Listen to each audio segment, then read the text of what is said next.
The man was transported into a comic book world, and there, he finally met the goddess he had always dreamed of. But because he knew the original story, he understood one cruel truth. As he was now, he could never protect her. So to make sure she could live a happy life, he decided to become her personal villain. Your little prank is about to end, Egostic. You did well this time. No wonder I accepted you as my rival. I don't need your approval, you worthless piece of trash. So you're the one who kept ruining my games and standing in my way. Today might be the last time we ever play together, because you've grown up now, and you're no longer fit to play my games. So from now on, I won't appear in front of you again. Take care, Stardis. After saying that, he jumped straight off the rooftop. But, with a complicated look on her face, she chased after him, completely unable to understand what had just happened. To explain all of this, we have to go back several years. The man's name was Kim Dane. At first glance, this place looked like a normal modern city, but it was completely different from the world he used to live in. In this world, villains launched terrorist attacks almost every day, while superpowered heroes flew through the skies to stop them. He realized that he had been transported into the world of the superhero comic Stardust. So he decided that, in this new world, he would become a villain made only for her. His villain name was Egostic, and his current plan was simple: hunt down villains. Using his knowledge of the original story from his past life, he would eliminate future threats while they were still weak, before they became powerful enough to cause disasters. Because he refused to watch those villains hurt his favorite hero, Stardis. And because he knew the plot, he had also awakened his own abilities in this world. Soon, he locked onto his first target. Egostic's first ability was teleportation. The instant he teleported beside the target, he activated his second ability. His second ability was telekinesis. With barely any effort, he took the villain down. That guy had just been looking over the blueprints of a department store. Just as expected, he was planning a terrorist attack. In the later part of the original story, he would grow into an S-rank villain. He would put on a rhino mask and become a monster who slaughtered hundreds of people.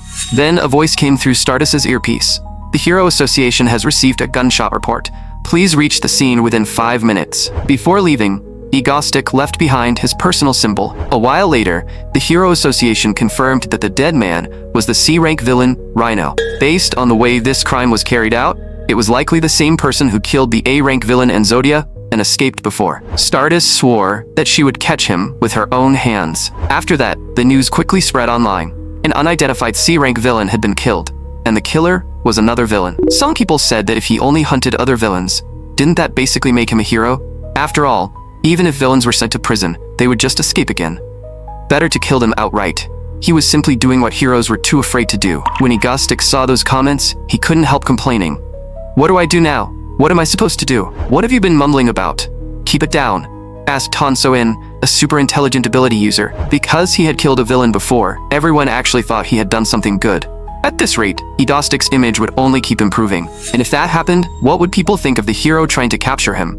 Public opinion towards Stardis would become terrible. So, he had to stop this. He had to make everyone understand that Egostic was a true supervillain. And that was how the villain Egostic made his official debut. He loaded himself with explosives and prepared to move out. His target was a 111-story observation tower, a place famous for the breathtaking view everyone had been waiting to see. Then, a voice rang out through the broadcast system. Hello everyone, I'm the villain Egostic. I'm the one who recently killed Rhino and Enzodia. I won't waste your time with boring explanations. Can you see it? I've planted bombs on both sides of the observation tower, and I've started a live stream. Now, let the game begin. If there's a villain on the stage, then of course there has to be a hero too. The hero in charge of this area, Stardis. Hurry up and get over here. Finally, he adjusted his robe, pants, cape, and mask. He was even a little excited because he was finally about to meet her in person. This was no longer a comic. This was reality. And she was the A-rank hero, Stardis. When he first arrived in this world, he had prayed to God, begging to be sent back to his original world. But the moment he saw Stardis here, he understood that this really was the world of Stardust. In other words, if he became a hero, he might have a chance to stand by her side. He had read Stardust countless times, so he knew the truth better than anyone. Even if he became a hero, he still wouldn't be able to protect her. If he wanted to keep her safe, there was only one path left. He had to become her personal villain. You'd better not make any sudden moves. My subordinate is controlling the live stream, and he also has a remote detonator, so don't even think about solving this with force. What do you think of the stage I created for you?" Stardis was so furious that she cursed him as a lunatic and ordered him to release the innocent people immediately, so she could punch him a few times and throw him in prison. Since that is the request of Stardis, the very symbol of justice, of course, I'll let them go. But simply letting them leave like that would be far too boring. Right now, if anyone presses the down button in the elevator, the bomb on the opposite observation tower will explode. There are 30 minutes left before the bombs go off. So, before then, everyone had better hurry up and press the button. After all, none of you know each other. If strangers die, it won't weigh on your conscience, right? Stardis was furious, but there was nothing she could do right away. I want everyone to see just how selfish humans really are. This is my game, the game of Egostic. The people inside the observation tower were all thinking the same thing. If the people on the other side pressed the button first, everyone on their side would die. And even if they didn't press it themselves, there was no guarantee the other side wouldn't. Stardis knew that even if she rushed in and took Egostic down instantly, if there were other detonators elsewhere, countless people could still die. So, she immediately questioned him. Is it really fun to treat people like toys? What's fun isn't them. It's you, Stardis. You are one of the few A-rank heroes who truly believes in justice and conviction, and you would never compromise with evil. Honestly, I respect you. Stardis had no idea what he meant by that. In reality, Kim Dane simply wanted to praise her in front of the entire nation. Since you look so helpless, I'll give you a chance to join the game too. I'll connect you with all the people desperately waiting for a hero. If you can convince them not to press the button before the 30 minutes are up, then the bombs won't explode. Stardis asked how she was supposed to believe him.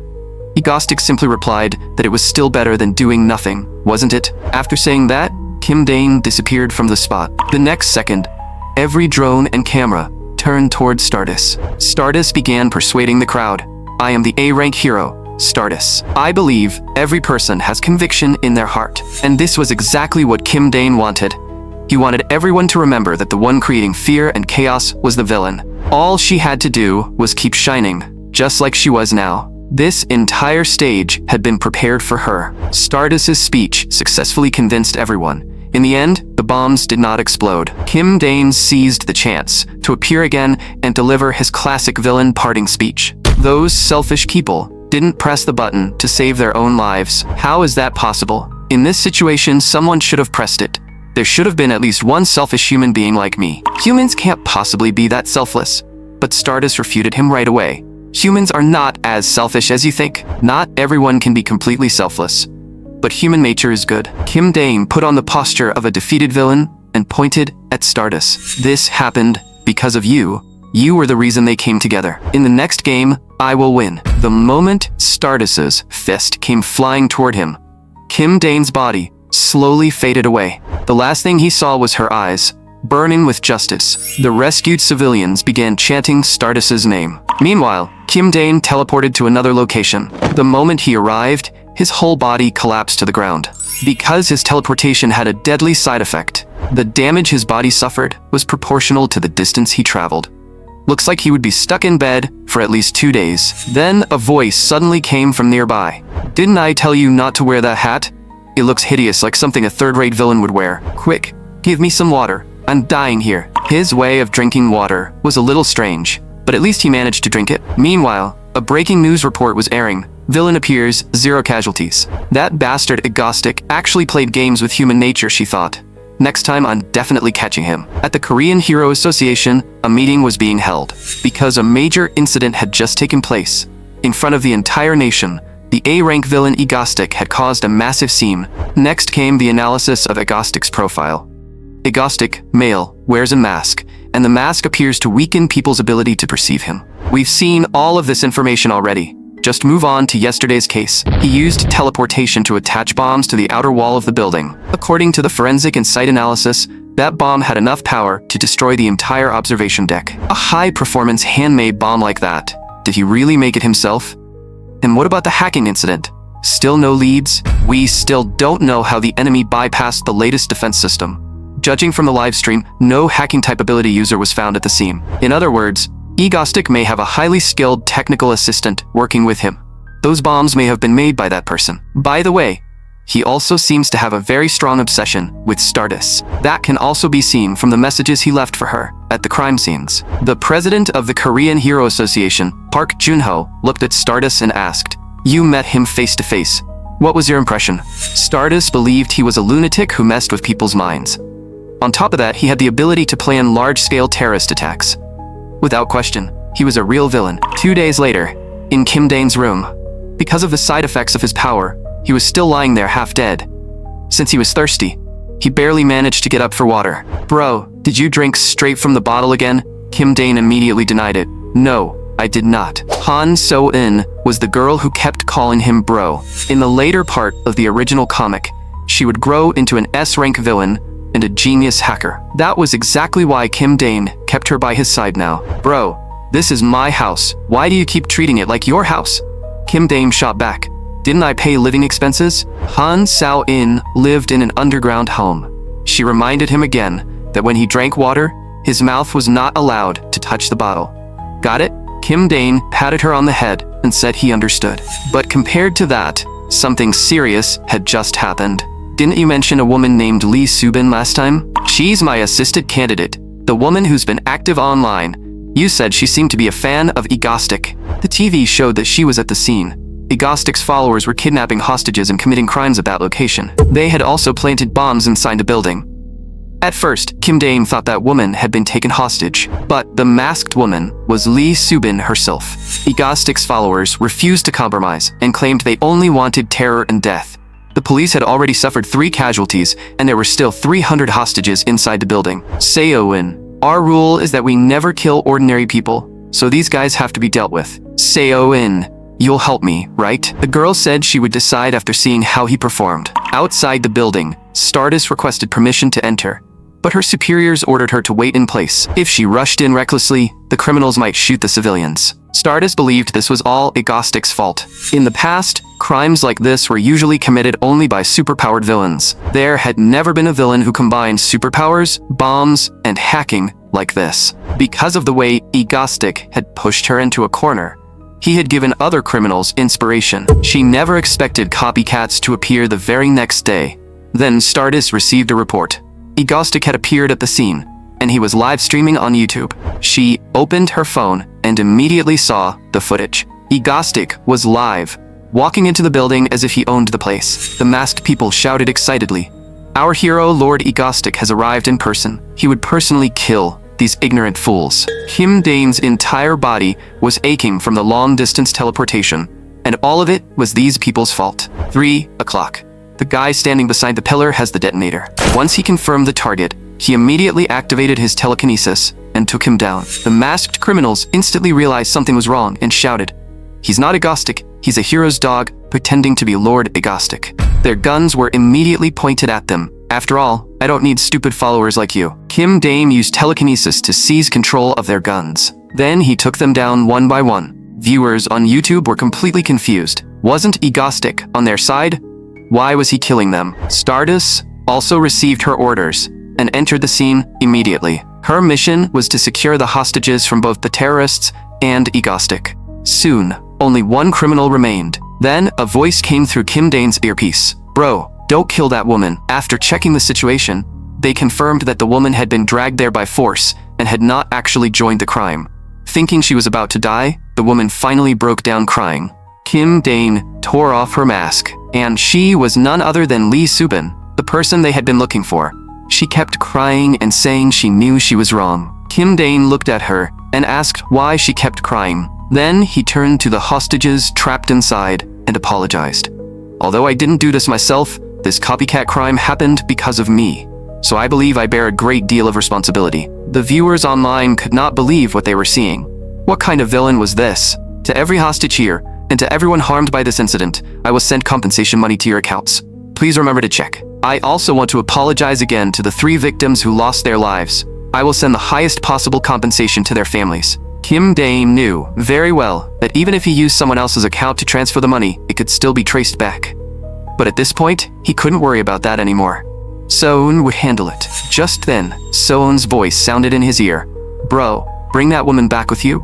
Kim Dane immediately lifted her onto his shoulder. Because of the exhaustion left by his earlier long-distance teleportation, his body was almost out of strength. Right then, with a loud boom, Stardis arrived at the scene. This time, she was determined to catch Egostic. She lunged at him immediately, but missed completely, because Kim Dane's legs gave out. By the time she realized what had happened, he had already escaped with teleportation. Not long after, at a certain university, the news was buzzing about how the villain had actually compensated everyone for their losses. Netizens had even given Egostic a nickname, Mango Stick. College student Shin Haru was watching that news. She looked deeply troubled. Her senior, Kim Chae-hun, asked if she was having trouble with her assignment. "I'm fine, sis. I just spaced out for a moment." The A-rank hero, Stardis' real name was Shin Haru.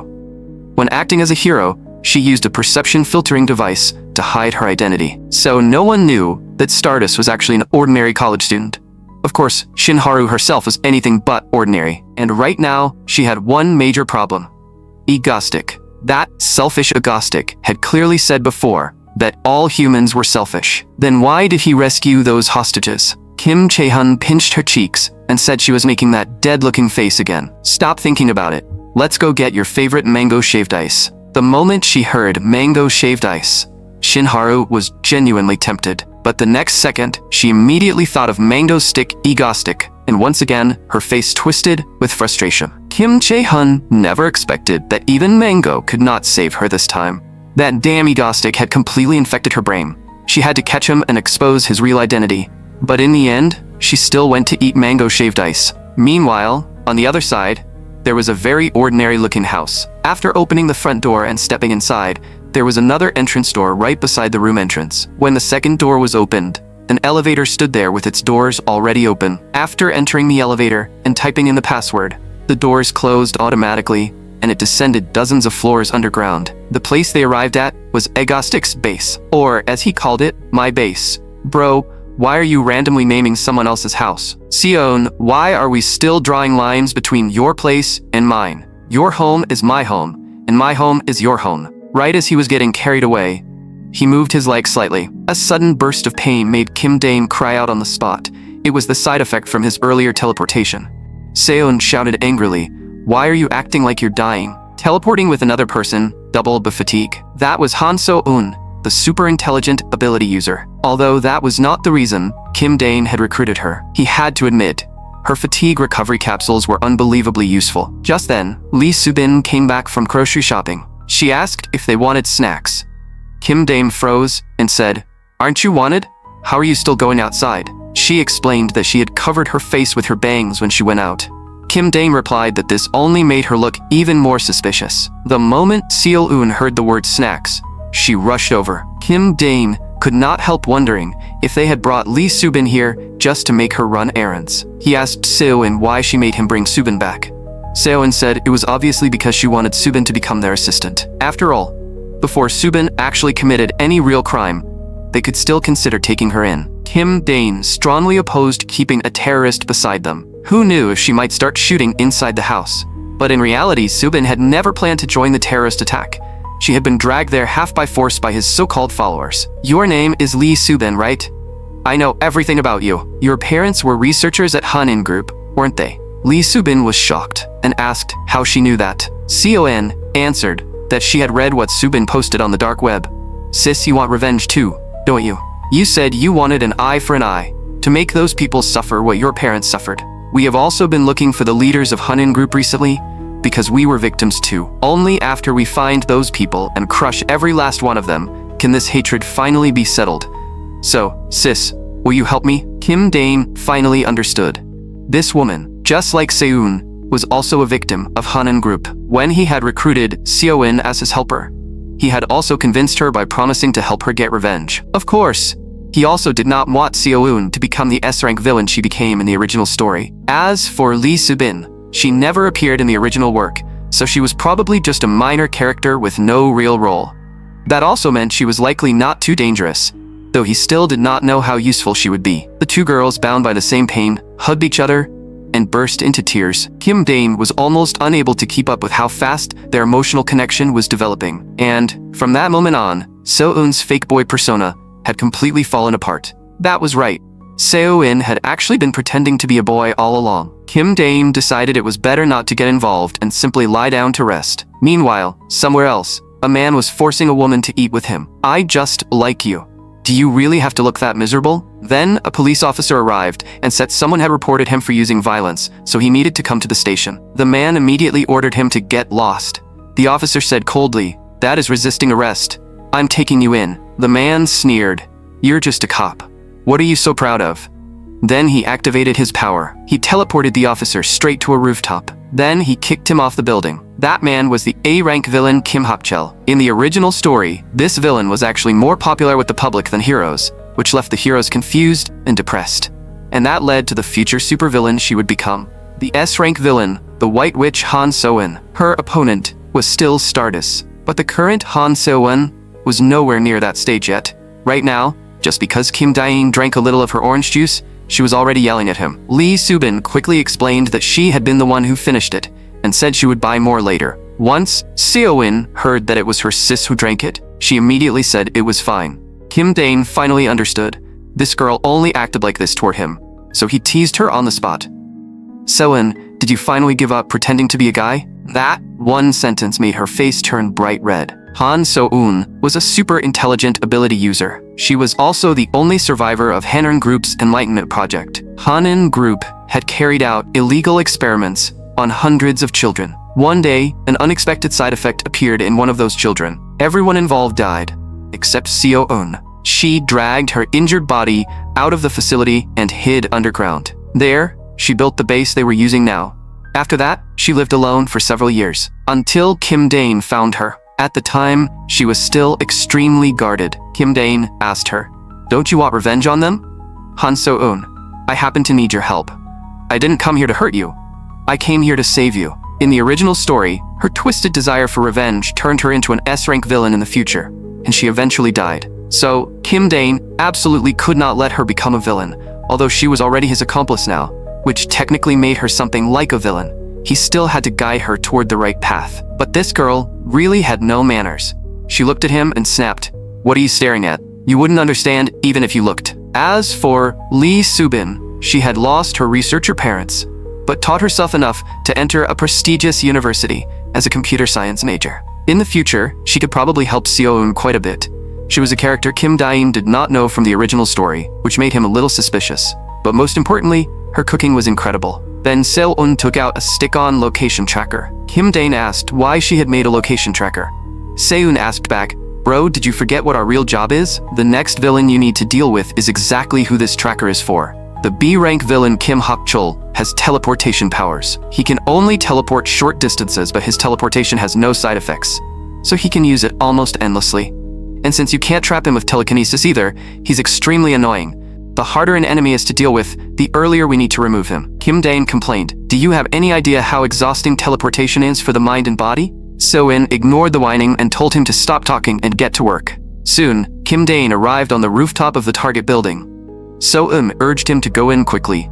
But Kim Dae-in worried about what would happen if the guy happened to be in the living room. So-eun impatiently explained that she had already told him several times.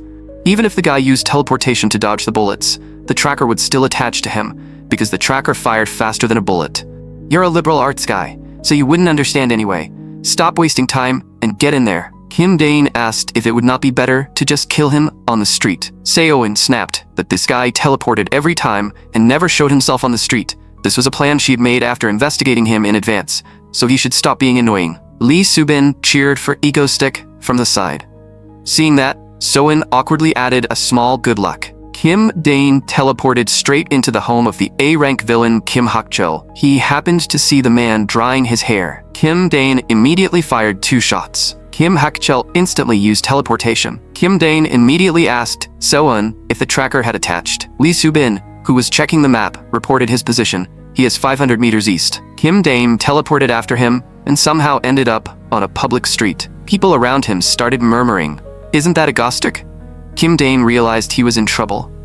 This was not part of the plan at all. Someone had already started live streaming, saying Egostic had appeared downtown. At the same time, at a certain university, Shin-haru immediately received the news that Egostic had appeared in the city. "Hero Stardis, please report to the association and prepare to deploy." She immediately slapped the desk and stood up. Then she remembered she was still in class and quickly apologized. But in the end, she still left the classroom. She needed to know what kind of scheme Egostic was planning this time. Seo-in told Kim Dae-in to look at the crosswalk at the intersection ahead. It seemed the target had really been shot. Without thinking, Kim Dae-in teleported over, ready to finish him. Right then, a truck suddenly came crashing toward him. This was Kim Hak-cheol's plan. He wanted the vehicle to run over whoever had attacked him, but Kim Dae-in, who also had teleportation, easily dodged the truck. Kim Hak-cheol had not expected the rare chance he had created to fail, so he used teleportation again and escaped. He arrived on the rooftop of a building and finally realized that the attacker was Egostic. That meant the two villains Egostic had killed before probably had not died because of some personal grudge, but none of that mattered to him. Then a voice rang out. A-rank villain teleport, go to hell. The crowd finally began to wonder if Egostic really only killed villains. Kim Hak-cheol used teleportation again to flee. The two of them continued the chase, with Kim Hak-cheol teleporting away again and again. He even grabbed a random passerby and threw him behind him. Kim Dae-in caught the person gracefully. Because Kim Hak-cheol had already been wounded by the gunshots, he eventually collapsed.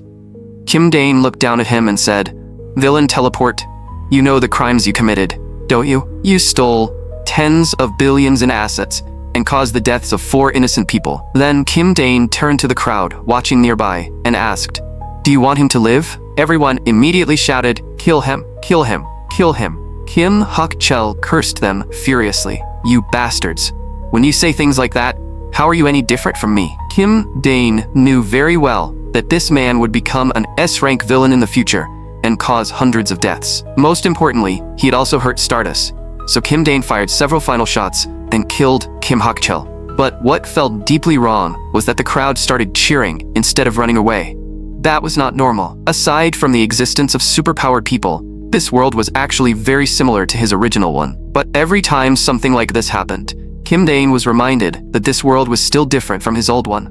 He really could not get used to its people, so he raised his gun and aimed it at the crowd. "I'm a villain. Aren't you afraid of me?" Then a voice called out, "Egostic." It was Stardis. She had arrived. Kim Dae-in knew that causing more trouble here would be too conspicuous. In daily life, Stardis was a slightly cold, ordinary college student, but every time she transformed into a hero, she spoke in that awkward, old-fashioned heroic tone, and it was honestly too cute. "Egostic, what exactly have you done?" Kim Dae-in answered, "You ask what I've done? I simply dealt with the A-rank bank robber teleport and did what heroes should have done." For a moment, Stardis could not find the words to respond. If he was an A-rank villain, then heroes had the authority to execute him, didn't they? But, Egostic, are you a hero? Kim Dae-in immediately realized this was the perfect chance to win public support for Stardis, especially with so many people filming. So he said, "As expected of Stardis, a villain like me privately punishing criminals is of course illegal. I truly admire your unwavering sense of justice. For today, I'll be taking my leave." The people around them began talking. Do only heroes have the right to catch bad guys? Stardis seemed to arrive only after everything was already over. With her abilities, she could never have caught a teleporting villain. Honestly, what did Egostic even do wrong? Kim Dae-in felt more and more like the script was going completely off track. Seo-in also urged him through the earpiece, "Bro, stop rambling and get back here already." With no time left, Kim Dae-in could only awkwardly tell Stardis, "I'm not saying what I did was right. I will continue doing evil like a villain. So Stardis, you must stop me." After saying that, he left with teleportation. The crowd that had gathered to watch also slowly dispersed. Only Stardis remained there. Her expression strangely complicated. Kim Dae-in teleported back home, and Seo-in immediately shouted for Lee Subin to come help. She told Subin that this was a side effect of teleportation. It took both of them working together just to drag Kim Dae-in. Meanwhile, an online forum even started a poll. Compared to the stiff and old-fashioned Stardis, people seem to prefer the real man, Egostic. The number of votes supporting Egostic completely crushed Stardis. When Stardis saw those comments, her expression became even more complicated, and no one knew what she was thinking. That year, Shin Haru was only 17. Someone murdered her parents. Because the killer had run out of time, he left the scene early. And because of that, she barely survived. It was also that night that she awakened the power of Stardust. Not long after, at Seo-in's base, Kim Dae-in finally woke up. Seo-in told him to eat while listening to the news. The news, of course, was about the A-rank villain, Egostic. He had taken down the A-rank villain Rhino and the S-rank villain in Zodia. He had made the boring lives of Korean citizens more exciting, and the observation tower incident had ended with 0 casualties. He had also suppressed the terrorist attack caused by his followers and even paid compensation to the hostages. Then he took down the A-rank villain Teleport, who was officially recognized by the Hero Association as one of the hardest villains to catch. Now, people were saying that Egostic did not seem like a villain at all. One related post even had 7,842 upvotes and only 12 downvotes. Some people believed Egostic was far stronger than Stardis, and that Stardis had not really done anything. After all, Egostic had already caught 3 or more villains. Meanwhile, Stardis, as one of the 3 A-rank heroes, did not seem to have any major achievements. Shadowwalker and Frostblade had both saved dozens, even hundreds of people. Compared to them, Stardis really seemed like she had done nothing. And now, Egostic even had his own fan forum. Kim Dane could not understand these lunatics at all. Why would anyone create a fan forum for a villain? He could not let this continue. He had to prepare the next crime immediately. He had to make everyone understand who the real villain was and who the real hero was. More importantly, he had to make Stardis's popularity skyrocket. At that moment, Shinharu was still eating mango-shaved ice. But in her mind, she kept hearing the criticism people had thrown at her. Did Stardis only show up after everything was already over? With her strength, she could never catch a teleporting villain anyway. Compared to heroes who only gave villains light punishment, the citizens preferred Egostic, who killed villains directly. She could not understand why she was being criticized when she had worked so hard. She slapped her cheeks, trying to pull herself together. Then, a voice asked what was wrong. It was her senior, Kim Chae-hyun. She told Shinharu that the weather was so nice, so she should take a break once in a while. Then she pulled out her phone, wanting to show Haru something interesting. It was something that had become extremely popular lately. Egostic's official fan forum, the Mango Crew. Apparently, everyone had been really into Egostic lately. Shinharu never expected that even Chae-hyun would like that guy. And the bigger problem was that Egostic was live streaming right now. Shinharu immediately received a message. This time, Egostic had once again called out Stardis by name. The association told her to report in immediately, then head to the scene. Haru could only say goodbye to Chae-hyun and leave. This time, she would definitely catch him. The location was a remote railway. Kim Dane was live streaming from there. As expected, the viewers were extremely hyped. After all, he had recently received a lot of messages saying people liked him. Some even said he was not a villain, but actually a hero. There was even an official Egostic fan forum now, the Mango Crew. But everyone, aren't you misunderstanding something? I am a villain. The train is about to arrive. Stardis, are you watching? The chat instantly filled with question marks. Then one comment appeared. Even at a time like this, he's still calling for Stardis. That's true love. The rules of the game are simple. Will she choose to save one person or 5 people?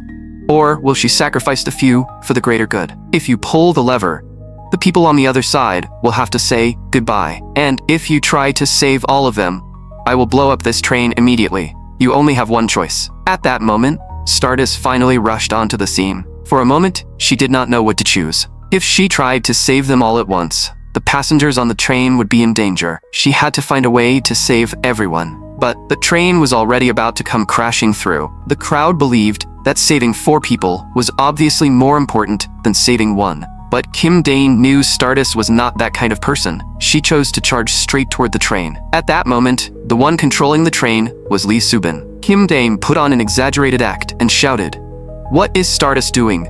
She'll be crushed if this keeps up.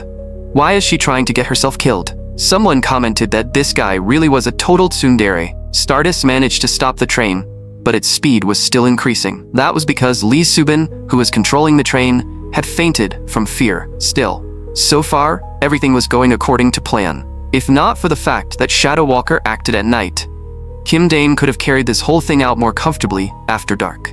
But secretly preparing a crime in broad daylight required him to watch out for far too many things. After putting all of this together, Kim Dane even felt a little proud of himself. In the original story, Stardis would become depressed after defeating villains, but she would also grow stronger through those battles. Now Kim Dane had already taken those villains out for her, ahead of time. But without this crisis, she would lose her chance to grow. That was why this train incident was the training ground Kim Dane had prepared for her. Of course, on the surface, he still had to act innocent and make everyone believe this had not been intentional. But in reality, every bit of it had been intentional. Stardis's powers were strength and flight. but both of them were still missing that final 2%. And because of that tiny gap, she had not yet become a complete A-rank hero. Technically, she should not have been able to stop this train. But what no one else knew was that Stardis's true power was not just strength and flight. Whenever she faced a real crisis, her power would surge explosively in an instant. That was why Kim Dane believed she should be able to stop the accelerating train. But right then, Lee Subin suddenly passed out. No matter how many times Kim Dane called her, she could not hear him. This was completely outside his expectations. If even one hostage trapped on the tracks died, the whole plan would be ruined. And Stardis would definitely fall onto the path of despair, just as Kim Dane had no idea what to do. Stardis's power suddenly surged again. When the train was only one step away from the hostage, she stopped it with brute force. And in that moment, she finally broke away from her original path of despair, after successfully holding back the train. Kim Dane could not help shouting, "Nice job!" But he immediately caught himself and changed his words. She actually stopped it. The result was not exactly what he had planned, but she still solved the double bind in her own way. Some viewers in the comments wondered why Egostic had just shouted "nice job," but overall, public opinion had completely shifted towards Stardis. This incident finally improved her reputation, and that was exactly the reaction Kim Dane wanted. He looked into the livestream camera and said, "Did you all see that? That is the hero known as Stardis. As long as she wants to save people, she will keep growing stronger." After using up all her strength, Stardis finally collapsed. Seeing that, Kim Dane quickly teleported over to check on her. She barely opened one eye at the very end and saw that the person standing before her was Egostic. "Well done. This time, you win. I'm leaving now, so get some rest." After saying that, Kim Dane gently closed her eyes with his hand. Then this criminal act ends here. Thank you all for watching. And with that, the live stream ended. But the viewers were all left wondering about that strange atmosphere between the two of them. The next morning, Soeun started yelling for him to wake up. She complained that he had only carried out one criminal attack, so why did he look this worn out? Even so, she still cooked 3 bowls of instant noodles and brought them over. Lee Subin could hardly believe that Soeun had made them herself. Kim Dane patted Soeun on the head and thanked her with a smile. After the 3 of them finished eating the noodles, they prepared to check the news. They wanted to see how the media would report yesterday's glorious achievement. Kim Dane believed his villain image had definitely been established this time. While Stardis's popularity must have skyrocketed too, it was the perfect 2 birds with 1 stone. But the moment Soeun saw the headline, she burst out laughing. The next news story actually said that Stardis and Egostic were rumored to be dating. The report continued, saying that yesterday morning, after the A-rank hero Stardis stops the train, everyone should look at this photo. From the picture alone, the relationship between this villain and this hero looked exactly like a couple. Shin Haru happened to see that news as well. She was so furious that she crushed the cup in her hand, completely unable to understand what these people were even talking about. The broadcast continued. Korea's most popular villain, Egostic, and the rising star hero Stardis were rumored to be in a passionate relationship. As for why rumors of their romance had spread, please take a look at this reference photo. In the picture, Stardis's name was written on the bomb, and the key point was that it was not just her name. It said the bomb was a gift for Stardis. Next, look at this scene. Look at Mangostic's gentle eyes. Do you all see that? If that is not love, then what is? After Mangostic gently touched her, Stardis closed her eyes and finally fell asleep in peace. If that does not count as dating, then what exactly does? At school, Shinharu was still watching the video. She could only wonder if everyone had lost their minds. How could they possibly say she was in love with a lunatic villain like him? That would never happen. Absolutely never. And yet for some reason, hatred and disgust kept boiling up inside her. But mixed in with those feelings, there seemed to be something strange that even she could not explain. Just then, Kim Chae-hyun came over to her. "Haru, today we're going to heal that poor soul of yours, the one your assignments have completely destroyed. Let's go have some fun." Meanwhile, inside Seon's secret base, Han So-eun was rolling around on the floor, yelling that she wanted to go out and have fun. After all, they had already carried out 2 criminal operations. Kim Dane agreed to let her go out. So-eun immediately sprang up from the floor and cheered. After all, in the original story, that man was clearly a supervillain, yet he had still made the female hero show an expression like that. 3 years ago, at the Hero Association. At the time, the association was introducing a piece of equipment, that was essential for every hero. It was called the perception filtering device, commonly known simply as the filter. Once a hero entered the device, a filtering layer would form over their face. When ordinary people saw them, it would create an effect similar to face blindness. But if a hero exposed their real face directly to someone who knew them, the filter would stop working. Everyone present knew exactly how dangerous it was for a hero's real identity to be exposed. It would not just destroy their career, their entire life could be ruined. So this was something they had to remember. And right now, Crocodile Man had appeared and was causing destruction everywhere. Shinharu had no time to go back to headquarters and apply the filter, but she believed that a hero should not run away in a situation like this. So she prepared to stop hiding her true identity and directly take down Crocodile Man. Just then, someone shouted, "It's Egostic! Egostic is here!" Shinharu heard that voice, too. The true great villain of this era, the public enemy of Korea, was none other than me, Egostic. Kim Dane knew that in the original story, Stardis had suffered greatly after her identity was exposed. For a hero, an ordinary daily life was extremely important, so he immediately provoked Crocodile Man. "You're nothing but trash." Crocodile Man recognized him too. The man in front of him was Egostic, the villain who had been acting all lovey-dovey with Stardis. The live stream comments immediately pointed out that Stardis's obsessed fan, Crocodile Man, had arrived. Crocodile Man climbed along the wall at high speed. Then, he leaped onto the rooftop and charged straight at Kim Dane. Kim Dane teleported once and appeared directly above his head. "You know my name, but you don't know I can teleport," he said, tapping Crocodile Man on the head. Crocodile Man tried to strike back, but he could not even touch him. He roared at Egostic to fight him fair and square. Kim Dane asked back, "I'm the villain Egostic. Why would I fight fair and square?" Still, he remembered that he did need to explain why Egostic had appeared here. If he left it alone, everyone would definitely misunderstand again and say he had shown up specifically for Stardis. So, he looked at Crocodile Man and asked, "Crocodile, let me ask you something. Why did you suddenly launch this attack?" Crocodile Man answered, "My target is Stardis, so attacking you is only natural. You seem very interested in Stardis too, which makes you my enemy." Kim Dane could not understand what kind of insane logic this was, but the comments were already going wild. Even this stupid villain knows Mango Stick likes Stardis. He doesn't know Egostic can teleport, but he knows Egostic likes Stardis.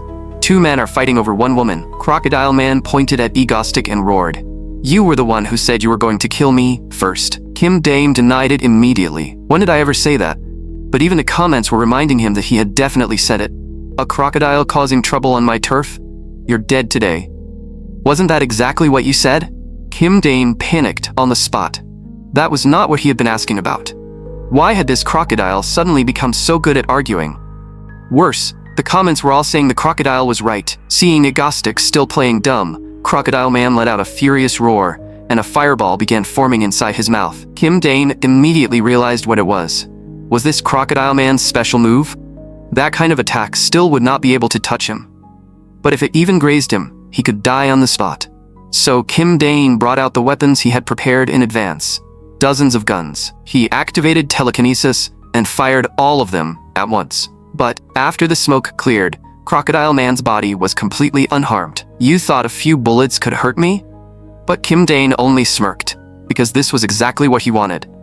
He needed the enemy to let his guard down. The next second, he threw away the mask on his face. At the same time, he pulled out the gas mask he had prepared beforehand. Then, he threw a spherical bomb at Crocodile Man. The bomb landed perfectly inside Crocodile Man's mouth. With a thunderous boom, it exploded. In the original story, that tough hide had caused Stardis plenty of trouble. How could Kim Dane possibly not prepare for it? The comments immediately exploded. Everyone was saying the association should just appoint Mango Stick as a hero already.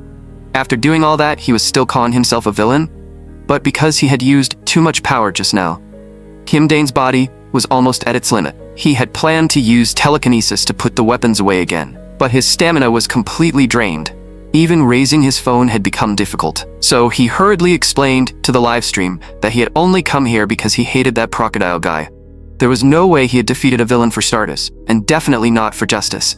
The comments immediately teased him, saying that made perfect sense. Just then, Stardis finally arrived, after changing into her gear. Looking at the fallen Crocodile Man, she asked, "Did you defeat him?"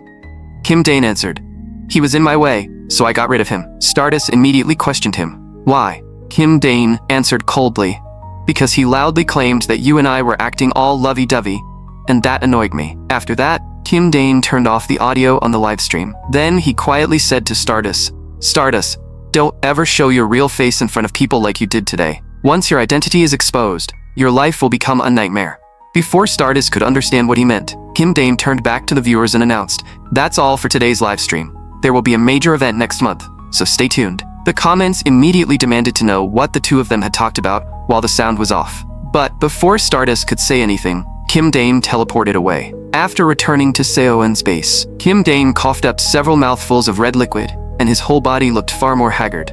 The next second, he collapsed unconscious inside the base. Meanwhile, Stardis picked up the mask Kim Dane had left behind. She could not help murmuring, how does he know what I'm thinking? After returning home, Shin Haru checked the news online. The headline read, the A-rank villain Crocodile Man, who caused chaos at the ice cream festival, has been detained. After being subdued by Egostic, he was transferred to the Eastern Superhuman Detention Center. Egostic, an A-rank villain himself, arrived faster than anyone else. Is he really still a villain? By now, he even had a group of die-hard fans. Shin Haru felt a headache coming on just from reading it. She slowly realized that aside from herself, everyone seemed to like Egostic, even the ice cream vendor. But back then, Egostic had said something to her. Don't ever show your real face in front of people like you did today. She could not help wondering. Were the others right? And was she the only one who was wrong? Meanwhile, Kim Dane was still unconscious on the other side. Seoin blamed all of it on Stardis. And while she was still complaining, Kim Dane finally woke up. Why do all of you look like someone died? Seoin immediately hugged Kim Dane and burst into tears. Only then did he realize that he had been unconscious for 3 full days. The reason was simple. He had used teleportation and telekinesis far too many times in a row. With red eyes, Seoin told him that from now on he had to take better care of his body. Kim Dane never expected this girl to actually cry for him. Looks like all those games I played with her worked for nothing. Lee Subin also could not help asking why he had been in such a hurry to deal with Crocodile Man. Anyone who did not know better would think he was a hero. Seoin followed up as well. He kept saying he was a villain, so why did he keep doing things like that? Kim Dane explained that if he had not stepped in back then, Stardis would have come forward herself, and that would have been truly dangerous. Once a hero exposed their real face, their personal information could be dug up.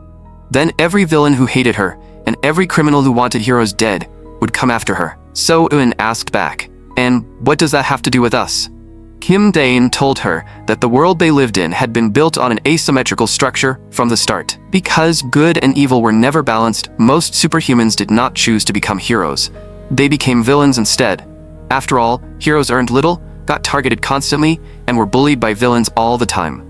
Of course, many people would choose the easier life of a villain. Just look at Korea's A-rank heroes. There are only Stardis, Shadow Walker, and Frostblade. But A-rank villains? There are too many to count. After hearing that, Seoin could not help teasing him. So, bro, are you going to kill villains in place of the heroes? Isn't that just a dark hero? Then she asked again, but what does that have to do with us? Kim Dane quickly explained that it had not gone that far. He was simply worried about Korea's future. Seoin narrowed her eyes and asked, bro, do you have feelings for that Stardis? Don't tell me this is because you like that woman. Kim Dane immediately corrected her. Seoin, don't call her that woman. Be civilized. The atmosphere instantly became tense. Lee Subin hurriedly stepped in to smooth things over. Seoin, didn't you say there was something you wanted to discuss with everyone? Seoin finally remembered. Right, summer is almost here, so let's go on a trip. Kim Dane said going on a trip was fine, but before that, they had to carry out one more criminal operation to lower everyone's favor toward him and raise Stardis's strength. After all, there was no guarantee another guy like Crocodile Man would not appear again. If Stardis had fought Crocodile Man directly back then, she definitely would have had a brutal battle. Seoin grumbled, so are we actually going on the trip or not? After that, the two of them made a pinky promise. Only then did Seoin go off to pack her luggage. As for the next criminal operation, Kim Dane had already thought of dozens of plans. The observation tower incident and the train incident had both taken place on land. So this time, they would choose either water or the sky. Kim Dane thought it over and over. Finally, he found his answer. He seemed to have just seen news about a plane falling from the sky. Seoin and Kim Dane both let out a cold laugh at almost the same time. Not long after, inside a plane flying somewhere else, a group of passengers were chatting and laughing inside the cabin. But the next second, the cabin lights suddenly went out. At first, no one really cared. Some even thought the sky looked clearer with the lights off, making the trip feel even more atmospheric. Just then, a voice suddenly rang out. "Hello everyone, this is the greatest quiz show ever held at 25,000 feet in the air. Welcome to the self-show live stream." One of the passengers immediately questioned the flight attendant. "What is going on?" The voice over the broadcast continued. "There's a bomb installed on the plane you are currently on." The moment they heard that, the entire cabin instantly fell into chaos. Now then, let the game begin. Meanwhile, at the Korean Hero Association, Stardis had also received news of the hijacking. The president told her that even if she went there now, there was no guarantee she could stop it. Stardis slammed the table in anger. "Is that really something the president should be saying? I'm heading there right now." The president explained, "I never said you couldn't go." Then, a lazy voice came from nearby. "Daytime really is exhausting." The person who arrived was the A-rank hero Kim Jae-sun, also known as Shadow Walker. He told the president that once he reached the airport, he would have to get some sleep first, and in his current state, he could not fight anyway. The president reminded them not to push themselves too hard. After all, they could not save everyone. A flash of light passed, and the two of them instantly arrived at the airport. But the moment they got there, they saw something shocking. How are we supposed to stop that? Because a plane wrapped in flames was plunging straight down from the sky. And for Kim Dane, as the personal villain of a superhero, helping that hero grow was also an extremely important event. Many years ago, during the debut battle of a certain hero, a group of villains had gathered in one place. Among them was even an S-rank villain, Thousand Needles, and the one who arrived there alone was none other than the A-rank hero, Shadow Walker. His ability allowed him to transform into an unidentified liquid at night. Not only was he incredibly fast, but his attacks were powerful as well. At night, he was practically invincible. But once daytime came, he became a half-dead piece of trash. On Egostic's side, he already knew that Stardis had arrived. So he announced, "Next up is the final round of questions everyone has been waiting for." 30 minutes earlier, the quiz show on the plane had officially begun. He first explained the rules. "Everyone turn on your phones and turn off airplane mode. You should have all received a text message. There are 10 questions in total. If anyone answers all of them correctly, the bomb will be disarmed immediately. But if no one gets them all right, then you are out. Please send the correct answers to this number. From now on, no peeking at anyone else's answers. If you make a sound, you're out immediately." The first question was actually this: how many people could fit on a Titanic lifeboat? The woman who peeked just now was immediately eliminated because she made a sound. The middle-aged man beside her was eliminated as well. The spectators in the comments were stunned, saying this was terrifying. Who is the one who called Egostic a hero again? The answer to the first question was revealed. It was 9 people. As for why, because 9 sounds like save, a literal lifeboat. Seo-eun could tell that Kim Dae-in really did enjoy this kind of twisted game. As time continued to pass, more and more people failed. The contest finally reached the last question, with only one person remaining, and Stardis was about to arrive at the scene. Egostic announced, "Before the highly anticipated final round begins, let's interview you first. One sentence from you can decide everyone's lives. Mr. Kim Duk-bae from Bangbae-dong, you are the final contestant. How do you feel right now?" Kim Duk-bae answered with a serious face. "I truly feel a heady sense of responsibility." But Egostic had already said earlier that no one was allowed to make a sound. So, all of you have failed. The plane is going down. This stage was now ready. And finally, it was time for the hero to appear. Stardis was completely stunned when she saw the scene. She immediately asked the president what she should do. But the president replied, "What else can you do? Give up. I'm busy writing a statement of condemnation right now. The president is calling again, so I'm hanging up." Last time, she had barely managed to stop a speeding train. But in this situation, what was she supposed to do? She thought back to the night her parents died. The night she decided to take revenge. At this moment, just like back then, it felt as if no one could be saved. Just then, a voice suddenly came through her earpiece. Meanwhile, on the other side, Kim Dane was still thinking that this criminal operation might be far too easy because it was being handled remotely. But Seo-eun quickly noticed something was wrong. Why is that Stardis person just sitting there without moving? The moment Kim Dane saw it, his expression changed. What is Stardis doing? So can you connect to Stardis's earpiece? Hurry, hurry, hurry, we're out of time. And so, a familiar voice suddenly sounded in Stardis's earpiece. Hello, this is Egostic. Stardis immediately cursed. You piece of trash. Kim Dane said, nothing special, I'm just curious. Why aren't you saving them? The plane is about to crash, so what are you doing sitting there? Stardis shot back. You're the one making the plane crash. Why are you telling me to stop it? Kim Dane answered. Then who else is going to stop it? If that hunk of metal comes down, the people inside will be crushed into nothing. Stardis gritted her teeth and asked, is this your plan?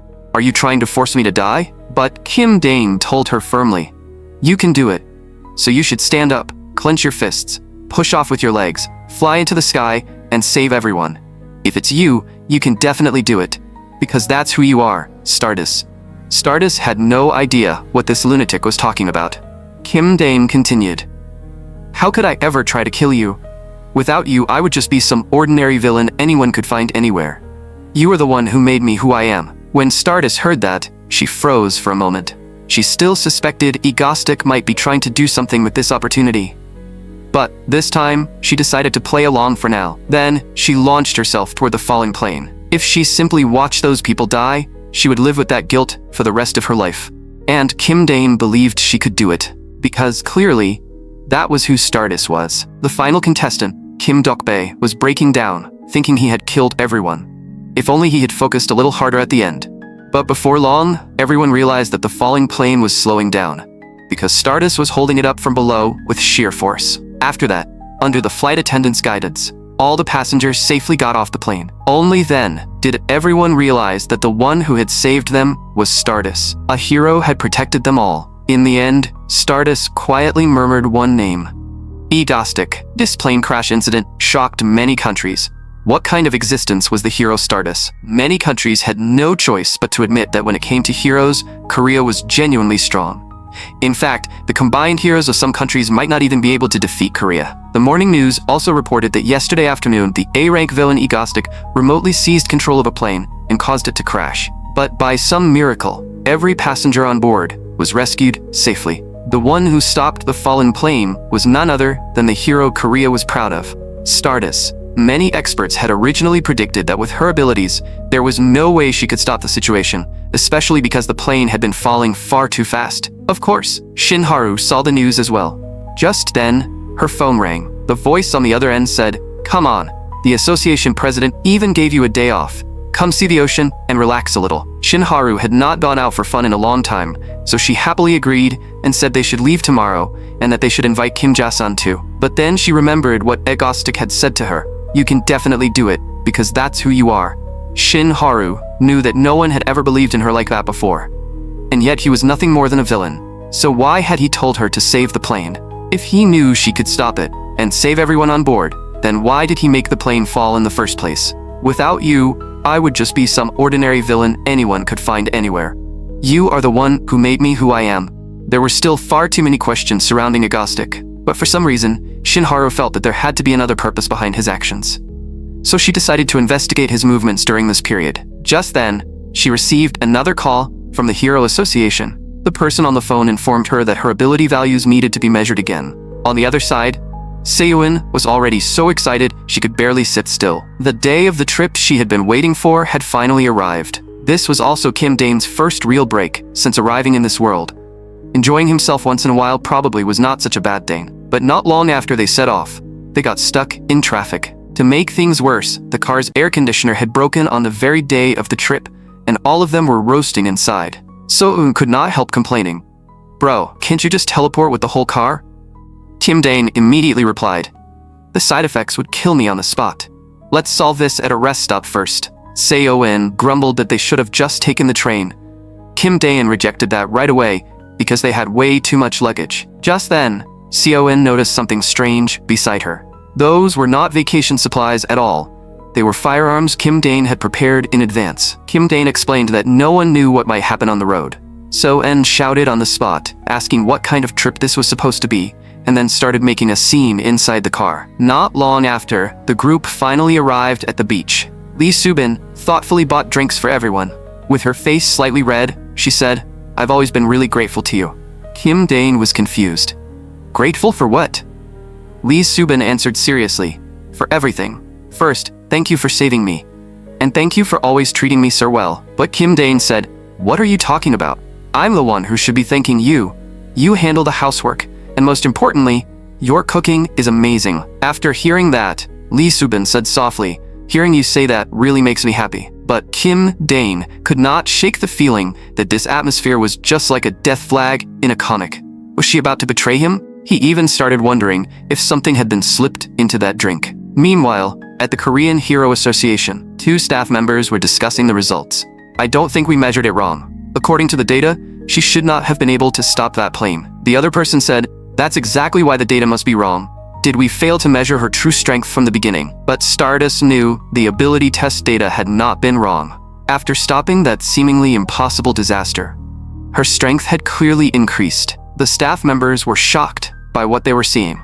Back at the beach, Lee Subin handed Kim Dane another drink and said with a blush that she had always been grateful to him. Kim Dane thought she might really be about to betray him, so he forced himself to stay calm and said, I'll be counting on you from now on too. So-in could not help complaining from the side. Are you two just going to leave me here and flirt with each other? What a lovely sight. Lee Subin hurriedly denied it. Flirt?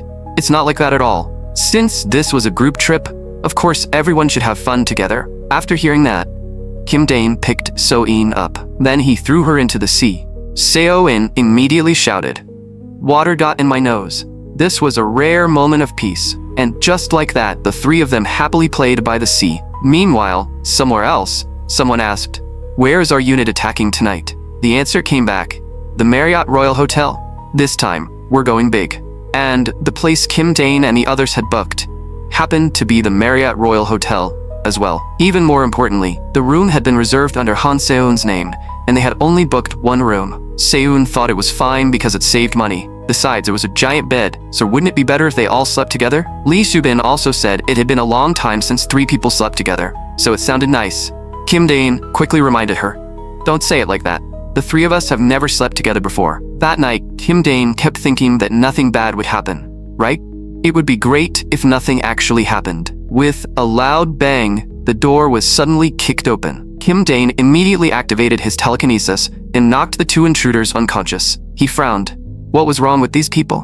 When he opened the door and looked outside, he saw a group of masked men herding the hotel guests around. Kim Dane was speechless. Had they seriously run into a criminal attack? How were they this unlucky every time they went on a trip? Even more ridiculous, how did these people dare to commit a crime at night, right under Shadow Walker's nose? He opened his phone and found out that the A-rank hero, Shadow Walker, had apparently been found unconscious in Incheon. So-un, woken up by the noise, asked what had happened. Kim Dane told her a criminal attack was happening inside the hotel. At this point, So-un was already used to things like this. Kim Dane told Seun to wake Subin up and wait in the room while he went to the parking lot. He really had not expected to run into something like this during a vacation. Then he teleported outside. If he did not deal with this, there was no way they could leave. He never thought he would actually have to use his emergency backup mask. Kim Dane let out a cold laugh. He wanted to see which bastard had dared to ruin his vacation. Then he used teleportation again to deliver earpieces to So-un and Lee Subin. Now they could begin. So-un was confused. Why did bro look so happy? At that moment, most of the hotel guests had already been gathered together.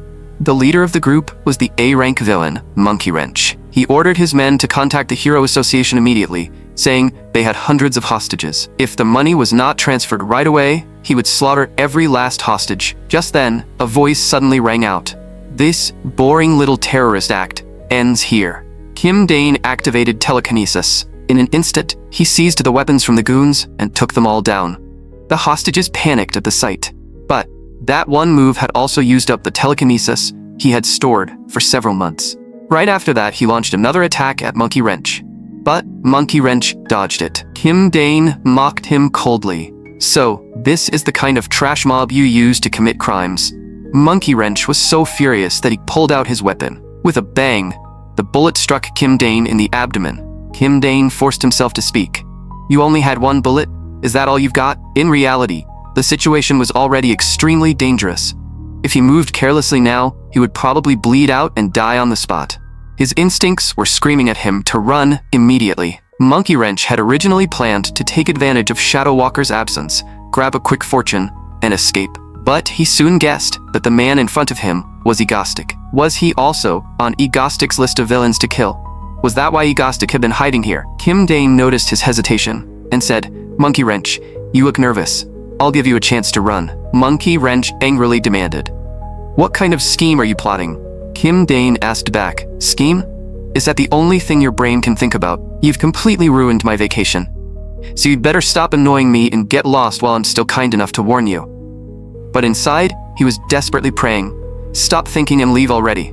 He was so dizzy that he could barely keep his eyes open. Monkey Wrench finally reached a conclusion. This was his chance. As long as he survived, he could always rise again. One day, he, Monkey Wrench, would become the king of Korea. He could not die in a place like this. The next second, he turned into a streak of light and shot out of the hotel. Just then, a fist suddenly swung toward Monkey Wrench. With a single punch, he was sent flying right back. The person who arrived was, of course, Stardis. She said coldly, "You're surrounded. Drop your weapons and surrender, Monkey Wrench gang." But when she finally looked around, she realized that all of them were already lying on the ground. Right after that, the A-rank hero Frostblade also arrived. Looking at the mess, he could not help commenting, "Impressive. You spread one fake news story about Shadow Walker passing out, and then you actually came out to commit a crime?" Then the A-rank hero Shadow Walker arrived as well. But the next second, all of their eyes landed on Kim Dane, who could barely move. Kim Dane could not understand why these people had all come from this direction. Stardis asked cautiously, "Who are you? Are you the one who suppressed this criminal attack?" Kim Dane knew that if he lost focus for even a moment, he might actually die here. Fortunately, they did not seem to know he was Egostic yet. For now, he just had to stall until his body recovered enough to teleport twice. So he forced himself to act calm and said, "Who am I, you ask? I'm an S-rank hero who secretly operates in Korea while hiding my identity." The moment they heard that, the three A-rank heroes clearly did not believe a single word. Frostblade frowned. "The association has no records of any S-rank hero. What nonsense are you talking about? Who are you really?" Kim Dane immediately shot back. "A-rank hero Stardis. Do you not understand what secret operations mean?" Then he looked toward Frostblade and Shadow Walker. "I'm a hero who was active in the generation before yours." In his earpiece, Lee Subin and Soeun had no idea what Kim Dane was trying to do. But Kim Dane kept putting on an act. "When you meet a senior, aren't you supposed to greet him first? How rude." Stardis stared at him with an unconvinced expression. Kim Dane looked at her face and continued, "Judging from that expression, you clearly don't understand what I just meant. Fine, then I'll tell you. Listen carefully. I am a hero." Just then, he happened to notice a child nearby with pineapple and mango patterns. So Kim Dane forced himself to say, "I am the hero, Apple Mango." The crowd nearby immediately started muttering about how lame that name was. At that moment, Frostblade also checked with the president, and the association really did not know anyone named Apple Mango. Frostblade pressed him again. "There is no hero with that name. Who are you?" Kim Dane kept forcing himself to hold on. "You rude brats. I know your association president's real name used to be Park Man-chun. He only changed it to Park Junho because he thought the old name sounded too tacky. Go confirm it if you don't believe me." Everyone was shocked when they heard that. Even Kim Dane had not expected information from the original game to come in handy at a time like this. But soon, Frostblade said, "Our president says he doesn't know you." Someone in the crowd could not take it anymore and spoke up. "Heroes, that masked guy took down all the criminals here. Does it really matter that much who he is?" Kim Dane was so moved he almost cried. "Sir, you are amazing. As long as he recovered just a little more stamina, he could escape." But the same man continued, "And he controlled weapons in the air to take down those bad guys. I think he's that guy from TV, the one called Ego something." The moment Stardis heard that, she immediately looked toward Kim Dane. Kim Dane could only pray in his heart, "Sir, please stop talking." Stardis narrowed her eyes. "No wonder I thought you were suspicious from the start. We'll capture you first, then confirm your true identity." Kim Dane prayed desperately in his mind. Just a little more time, just a little. Just then, Frostblade was the first to activate his ice ability and attack Kim Dane. Shadow Walker also moved behind him in an instant. Even Stardis charged at him from the front. But at that moment, Kim Dane's body still could not move. The injured Kim Dane was surrounded and attacked by three superheroes at once. At the final moment, a little of his stamina finally returned, and he immediately used teleportation. The next second, he brought So-eun and Lee Soo-bin back to the car with him. Kim Dane immediately said, "Son, delete every record of our activity here right now, including the hotel entry list and security footage. If we get exposed, we're in trouble." At this point, Kim Dane had completely run out of strength. If he teleported to a hospital, he would definitely be caught, so they had to return to the base immediately. As Lee Soo-bin drove, she ordered So-eun to take out the first aid kit and give Kim Dane emergency treatment. Se-eun was clearly panicking, since this was her first time dealing with something like this. Lee Soo-bin could only urge her to hurry. Right now, they had to leave this place immediately. Back at the hotel, Frostblade could not help complaining. "Seriously, it's my rare day off. Why won't these damn villains let people rest for even one day?" Shadow Walker said he was going back to sleep first. Kim Chae-hyun blamed herself. "This only happened because I dragged you all out for a drive." But Shadow Walker replied, "Even without you, she would have come anyway, right, Stardis?" Meanwhile, Lee Soo-bin was driving like a maniac, flooring the accelerator until the car hit 220. The drivers nearby were all scared out of their minds. And Stardis decided that she had to investigate Egostic properly. One day, in his previous life, 19-year-old Kim Dane was reading the comic Stardust. The author tortured Stardis in every possible way, and somehow the story still ended just like that. That comic had pushed the useless protagonist formula to the absolute extreme. Before he knew it, Kim Dane fell asleep while reading. Then a brilliant light suddenly shone in the sky. Back in the recovery chamber of the secret base, Kim Dane was lying inside. So-eun stood beside him, her face filled with exhaustion. Lee Soo-bin brought food over, but So-eun did not seem to have any appetite at all. The moment she saw Kim Dane like that, she could not stop herself from tearing up again. But just as So-eun was about to force herself to eat something, Kim Dane's weak voice suddenly sounded. "My dear So-eun, you can still eat right now? Your bro is about to die." It turned out that Kim Dane had woken up. So-eun immediately burst into tears. After that, the two of them went to another round of tiny angry punches and complaints. Meanwhile, the internet began debating whether a criminal operation with no casualties could really be called a crime. Shinharu knew very well that if she had not received Egostic's call, and if he had not pushed her to step forward, she would never have been able to stop that disaster. He seemed to have known in advance that her strength had increased. But how did he know? Maybe it was just a coincidence, but the fact that she had become stronger was real. There was also another suspicious point. The villains Egostic had killed were almost all ability users who could someday cause massive disasters, no matter how she looked at it. Egostic was not a hero. But he was not a simple villain either. He was definitely playing a much bigger game. So during his next criminal operation, she had to expose his true identity. If that was the case, what was the real purpose behind Egostic's terrorist acts? And he even knew that Hero Association President Park Junho's real name was Park Man-chun. Could Egostic really have been an S-rank hero in the past, who became a villain after clashing with the association? While the three of them were eating, Se-eun read the online rumors aloud. The conspiracy theory that Egostic had once clashed with the Hero Association was spreading fast, and Kim Diane felt terrible listening to it. Even Lee Soo-bin told Se-eun to stop bullying him for now. Se-eun questioned Kim Dane. "So what are you planning to do now? Are you going to keep shouting that you're a villain and carry out more criminal operations? With your body like this, do you still think you can do that?" Kim Dane explained that he really needed to rest now for at least 3 months. Only after hearing that did Se-eun and Lee Soo-bin finally relax. Kim Dane said, "I'm going into hiding for a while. Once I disappear, the audience's interest in me will naturally fade. And during this break, we'll recruit a new member. That person was the only healing ability user in the original Stardust. If left alone, she would eventually become a balance-breaking villain." Since Kim Dane did not plan to kill her, he had no choice but to bring her over to his side. 3 months later, one day, a villain suddenly appeared, and Stardust prepared to move out. The first thing she asked was, "Is it Egostic?" The answer was, "No. That villain calls himself Low Point." No one knows what Egostic has been doing for the past 3 months. At that very moment, Kim Dane was watching Stardust fight the villain and shouting excitedly, "Go, Stardust!" Without question, the villain Low Point was beaten badly. After her power-up, Stardust really had become stronger. So-eun glared at him and asked, "Is this really that entertaining? We need to start working. I can't stand watching you go in and out of Stardust's fan form every single day anymore." Kim Dane immediately played dumb. "What are you talking about, Se-eun?" Se-eun said coldly. "Kim Dane, leader of the Stardust crew, Did you think I didn't know? I'm a hacker. Kim Dane quickly explained that it was just a little hobby. Now, their new operation was about to begin, and that operation was recruiting a new member. At that moment, somewhere else, two pedestrians were enjoying the scenery. A young woman passed by and deliberately bumped into one of them. On the surface, she politely apologized.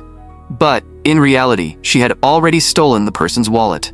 And a group of people had been watching her the entire time. Just then, her 13-year-old younger brother, Lee Chae-yoon, ran over.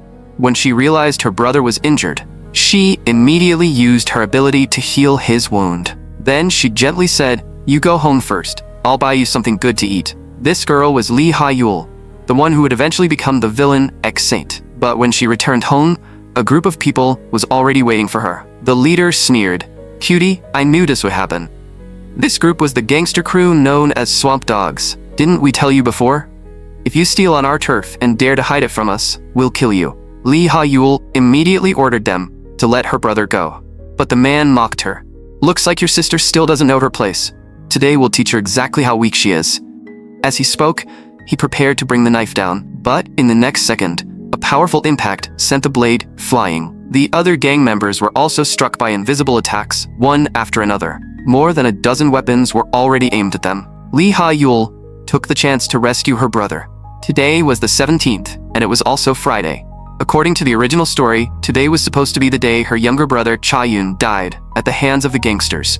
From that day on, Lee Ha-yul would completely snap and walk the path of a villain. If Kim Dane had arrived even one step later, things would have gone terribly wrong. Lee Ha-yul also noticed someone had arrived and quickly shielded her brother behind her. Kim Dane said, "Ha-yul, Chae-yoon, hello. I'm here to pick you up." Lee Ha-yul asked warily, "Why would you come to pick us up? You're clearly a vicious villain too." Kim Dane answered, "Why else? I'm here to save you. Isn't that obvious? More importantly, it'll be troublesome if someone else shows up." But Lee Ha-yul gritted her teeth and said she would not go with him, even if it killed her. He was a villain after all. Who knew what he might do? But her younger brother Chae-yoon had already run over on his own. He shouted excitedly, "Egostic, I'm actually a member of the Mango crew too." Kim Dane had not expected things to turn out like this. A while later, he brought the siblings back to the base and said to everyone, "These are our new members. Say hello." Lee Ha-yul said nervously, "Hello. My name is Lee Ha-yul, and this is my younger brother, Lee Chae-yoon." Soen also noticed that the new member was not only a healing ability user, but also a girl. After that, inside the base, Seon could tell that Lee Ha-yul was still extremely guarded around them. She looked exactly like Seon had when she first met Bro. The next second, Soen noticed that Kim Dane was drinking straight from the bottle again. She immediately shouted, "I told you not to drink straight from the bottle." Kim Dane quickly explained, "This is my mango juice. Yours is in the fridge." Lee Ha-yul still looked extremely nervous. So, Kim Dane asked So-eun and Lee Subin to step outside for a while, saying he needed to talk to Lee Ha-yul alone. Before leaving, Se-eun playfully stuck her tongue out at him. Soon, only Kim Dane and the two siblings were left in the room. Kim Dane looked at Lee Ha-yul and said directly, "You ran away after killing the orphanage director, didn't you? I investigated it. That director had been abusing both of you. So no, I did not come looking for you by coincidence. I came to find you for a reason. I want you two to live happily here. Of course, I don't mean in this underground base. I've already installed a portal and will be moving into a big house soon. We'll live there together, and both of you will be able to go to school." Lee Ha-yul could not understand why he was being so kind to her. They had only met today, but Kim Dane said, "It's because I have a younger sister about your age. That's why I'm doing this." Lee Chae-yoon excitedly said that he had watched all of the Mango crew's criminal activities, and more than once. Kim Dane smiled and said, "So let's live together. It'll definitely be fun.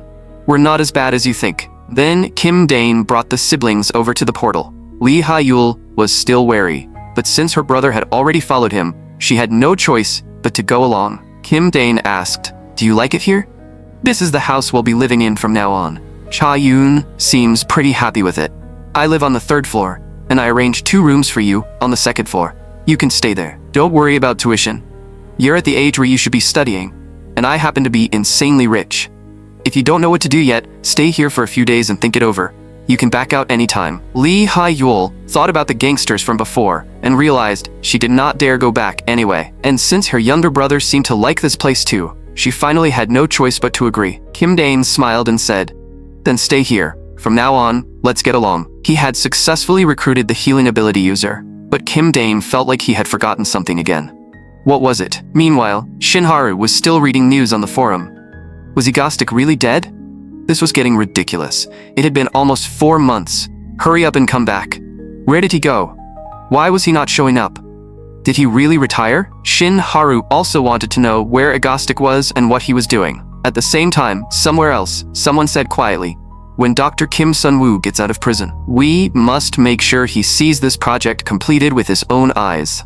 When that time comes, all of Korea will kneel beneath Hanun Group's feet. No one can stop us anymore." A group of mad scientists burst into wild laughter.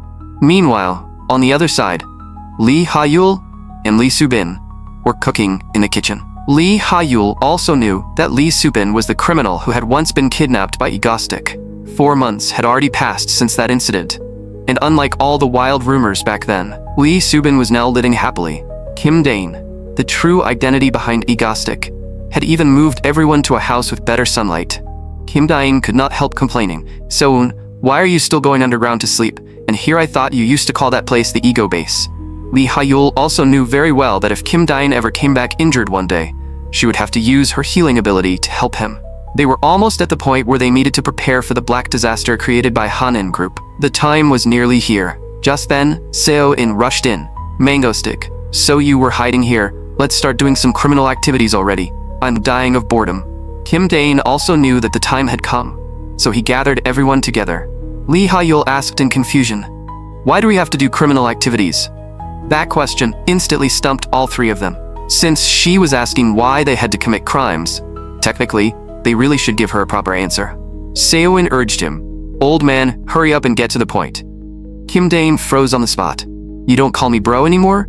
Now I'm old man?" Kim Dane looked at Lee Ha-yul and said seriously, "Ha-yul, the truth is, we're villains, so of course we have to commit crimes." Seo-in added, "But our operations absolutely do not hurt ordinary people. To maintain Egostic's image, we sometimes have to put on a show, sometimes create impossible dilemmas, and sometimes get tangled up with Stardis. Basically, we do terrorist acts that end up benefiting that woman." In short, the name of this criminal operation was Bridge Collapse, because on Yoido, a giant monster would appear this winter. After that, the monster would head north and rampage across the entire peninsula. But if they destroyed the bridge in advance through a criminal operation, the monster would fall straight into the water, and that monster's weakness happened to be water. Once it fell in, it would die. That way, they could carry out a criminal operation and take down a villain at the same time. It was killing 2 birds with 1 stone in the most perfect way. Seo-in really could not understand where Kim Dane kept getting this information.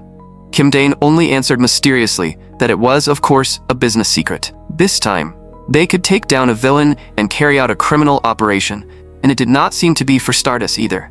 Once Seo-in realized that, she immediately became happy and asked, "So have you decided what style we're going with this time?" Kim Dane answered, "This time, we're going with money." Not long after, the live stream started again, and the comments instantly exploded with cheers.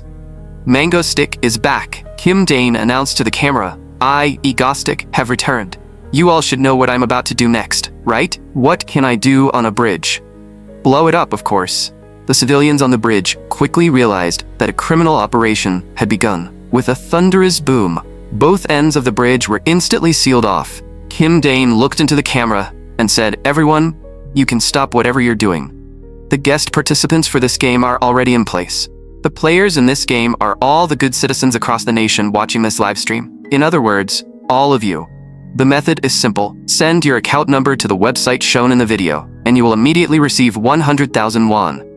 This event ends at 7 o'clock tonight. But if more than 500,000 people take the money, I will blow up this bridge and everyone trapped on it. Now, make your choice. Free 100,000 won, or this bridge gets blown up." The nationwide choice between 100,000 won and the bridge officially began. Finally, Kim Dane added one more line on purpose. "And Stardis, you don't need to come today. Get some rest." The comments immediately started teasing him. "My woman is mine to protect." Mangostic, the sweetheart villain, making sure Stardis gets her rest. "Even as you tell her not to come, she'll come anyway. She's a hero after all." Not long after, a figure rushed over from the distance.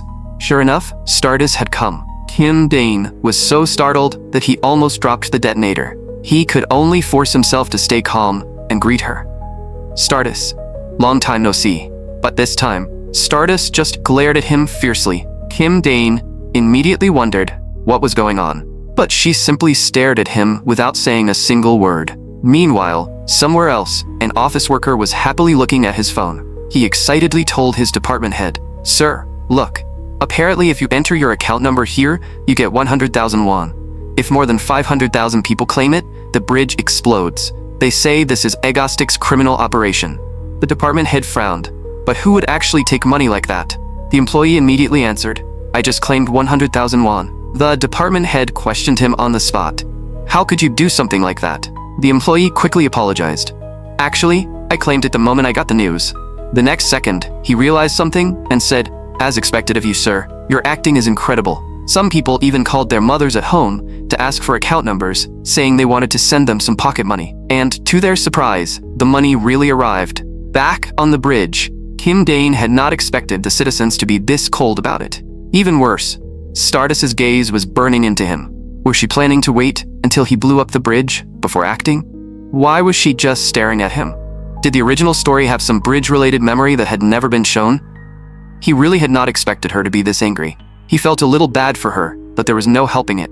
All of this was for Stardis. If the Black Disaster appeared exactly as it did in the original story, the current Stardis would not be able to stop it. The Black Disaster was the first truly tragic event in the original story. From that incident onward, the comic stopped being like other casual hero stories and became extremely dark. Kim Dane checked his phone. In the 100,000 won versus Seoul Bridge event, 450,000 people had already taken the money, and there were still 3 hours left. The people of this world really were not normal. Even if he did nothing, he was almost guaranteed to win. Kim Dane even found himself hoping he would lose this time. So he turned the live stream back on and said, "Good citizens of Korea, I didn't expect you to actually take the 100,000 won. You may have forgotten, but because of certain heartless people, the guests who may be sacrificed at any moment are no longer under my control." Kim Dane wondered if the people sitting inside the cars were going to be weird again. So he interviewed one of the civilians. "Thank you for your time. Please introduce yourself."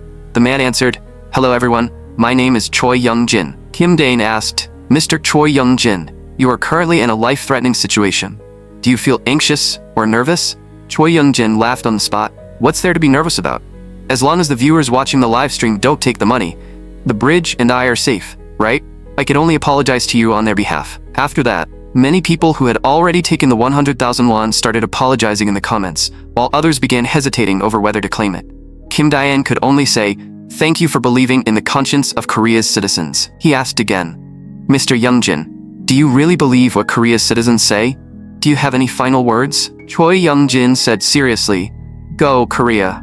I believe in all of you." Stardis could not understand what Egostic was scheming this time. Kim Dane, on the other hand, was so exhausted that he nearly collapsed. He only hoped this interview would produce at least one normal reaction.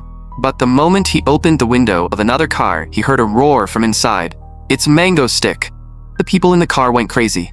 "He's so handsome in person. We should buy lottery tickets later. Wait, if we die here today, we won't be able to buy them, right?" They all looked ridiculously excited. "Egostic, we're your die-hard fans. But are you really going to kill us? You say that every time, but you always let everyone go in the end." Kim Dane felt his mind going blank and could only stiffly announce that the interview was over. Then, those civilians even asked Kim Dane for autographs. Kim Dane had not expected to sign 4 autographs in a row. The comments were all saying they could no longer tell who the victims were supposed to be. In the end, they happily added, "Thanks for the 100,000 won. We got 400,000 in total. We're going to eat malaton later. If we die here today, we won't be able to eat it, right?" Kim Dane silently swore that he would never interview civilians again. This criminal operation was completely ruined. Kim Dane said quietly, "Soen, you can start the live stream. Everyone, the 7 o'clock deadline we agreed on has arrived. The nationwide participation crime event, 100,000 won versus the bridge. It's time to reveal the results." In the comments, some people insisted the number definitely would not reach 500,000. Others were apologizing to Young-jin, while some were yelling about how they were supposed to get to work if the bridge got destroyed. Kim Dane announced with a cold laugh. And the answer is, of course, that 500,000 people took the 100,000 won. The citizens of Korea truly are remarkable. Now then, please enjoy the final fireworks prepared for your selfishness." With a thunderous boom, the bridge began to explode. Stardis knew that in the end, this man had still done it. Kim Dane looked into the camera and said, "And with that, I, Egostic, take my leave." The sound of explosions swept across the entire bridge. Because Kim Dane had been floating in the air for too long, his stamina was already reaching its limit. He had planned to watch Stardis save everyone one last time, then leave immediately. But the final car was still just a little too far away. At this rate, Stardis would not be able to grab it. So Kim Dane activated telekinesis again. He forced the falling car forward by a short distance. That finally allowed Stardis to save it successfully. Thank goodness, they were saved. But the next second, Kim Dane's head spun violently. His entire body began falling from the sky. At the last possible moment, he forced himself to use teleportation and returned to their home. So-eun and Lee Soo-bin immediately rushed over. Kim Dane had suffered serious injuries once again. When Lee Soo-bin saw him like that, she burst into tears on the spot. This injury was severe too, and with Lee Ha-yeol still outside, they had no idea what to do right away. On the other side, Stardis was still thinking about Egostic. She began analyzing every criminal operation he had carried out so far. He had even warned her not to show her real face in front of others. If he had not encouraged her back then, she never would have stepped forward. But whenever she heard his voice, it felt as if strength filled her again. He seemed to understand everything about her. "You can definitely do it, so stand up and save them." He was clearly the one committing crimes, yet he had disappeared for a long time. She had so many things she wanted to ask him. "Are you really a villain? Are you really a bad person? Egostic, who exactly are you?" But because of that strange feeling she could not explain, she ended up unable to ask a single word. And during the criminal operation just now, the one who used his power at the final moment to save that car was Egostic too. The 4 people in the car had no idea they had actually almost been killed. Stardis understood Egostic less and less. Just then, a voice suddenly came from behind her. "Why are you standing here getting all sentimental by yourself? This criminal operation had 0 casualties too. My cute Haru." The person who arrived was the A-rank hero Frostblade, Lee Sola. Shin Haru said quietly, "Thanks for coming." Lee Sola sighed. Being able to enjoy a normal, peaceful day like this really is nice. Then she asked Shin Haru, "You're already off work, so why are you still working? Is this because of Egostic again? Stop thinking so much for now. You have no idea how happy the president actually is about the lower crime rate, even if he doesn't say it out loud." After watching this criminal operation, Shin Haru shared her thoughts. She felt that Egostic might not be simply tormenting her. He might not even be a bad person. Meanwhile, on the other side, Kim Dane was still lying inside the recovery chamber, and Lee Ha-yeol came to see him. She was wondering whether helping this man was really the right choice. He did look like a good person. But what if one day he became like those people and started coveting her ability? This man knew nothing about her, yet he had still saved both her and Cha-yun. After struggling with the decision, Lee Ha-yeol ultimately chose to help Kim Dane. It seemed the plan to recruit a healer had succeeded. Shin Haru continued explaining to Lee Sela that it was strange how Egostic's criminal operations had never harmed ordinary people. The ones he killed were basically all villains. And during the bridge incident, he had also been the one who saved that final car. After hearing that, Lee Sola could not help teasing her. "Oh my god, Haru. Don't tell me you actually believe that conspiracy theory about Egostic being the dark S-rank hero Apple Mango. Come on, tell me. What's your Mango Crew fan ID?" Shin Haru immediately insisted, "I don't have anything like that." Lee Sola admitted that, just like Shin Haru said, there really were strange things about Egostic, but he was also clearly trying very hard to do bad things. There had been no casualties so far, but that only applied to ordinary people. So for now, she should just treat him as that type of villain. Still, Shin Haru believed that everything Egostic had done was for some distant future. She just did not know what that future was yet. Lee Sol-ah cut her off helplessly. "Miss Workaholic Shin Haru, stop talking about that weird hat villain already. Do you have any man you like lately? You should meet some men when you're resting too." Shin Haru shot back. "You'd been single since birth. Since when are you an expert on men?" Lee Sola hurriedly explained that it was only because her family had always strictly controlled her private life, not because she could not find a man. The A-rank hero Lee Sola, also known as Frostblade, was actually the heir to Korea's major corporation, Meteor. Seeing how flustered she looked, Shin Haru found her strangely adorable. Meanwhile, somewhere else, the S-rank villain Kim Sun-woo was finally released from prison. He was also the technical advisor and lead scientist of Haenan Group. The moment he came out, he questioned how the plan was progressing. His subordinate answered, "It is currently at 56%. The project is expected to be completed around next September." Kim Sun-woo said coldly, "Too slow. It must be completed before the end of this winter. Everything in Korea will be trampled beneath the feet of Dr. Kim Sun-woo." At the same time, the news reported that Dr. Kim Sun-woo, who had been imprisoned on suspicion of concealing unethical experiments, was released at 7 o'clock today and had rejoined Haenan Group's front line. The player had entered the stage, and the plan was finally about to begin. Not long ago, exactly 3 months later, winter snow finally began to fall. The group spent their time outside in complete relaxation. They even started a snowball fight. Kim Dae-in went as far as using telekinesis. Seo-in immediately cursed, "Egostic, you're playing dirty." But Kim Dae-in still wrapped her up inside a giant snowball. After that, the group prepared to go eat snacks. Just as Kim Dae-in was happily eating, Seo-in suddenly launched a sneak attack on him from the side. And just like that, 3 months passed. The group peacefully made it through the entire winter downtime. Kim Dae-in had considered carrying out another criminal operation during that time. But the current Stardis was already stronger than she had been at this point in the original story, so there was no need to keep pushing her growth for now. Another thing had changed as well. At some point, Ha-yeol's expression had become much brighter.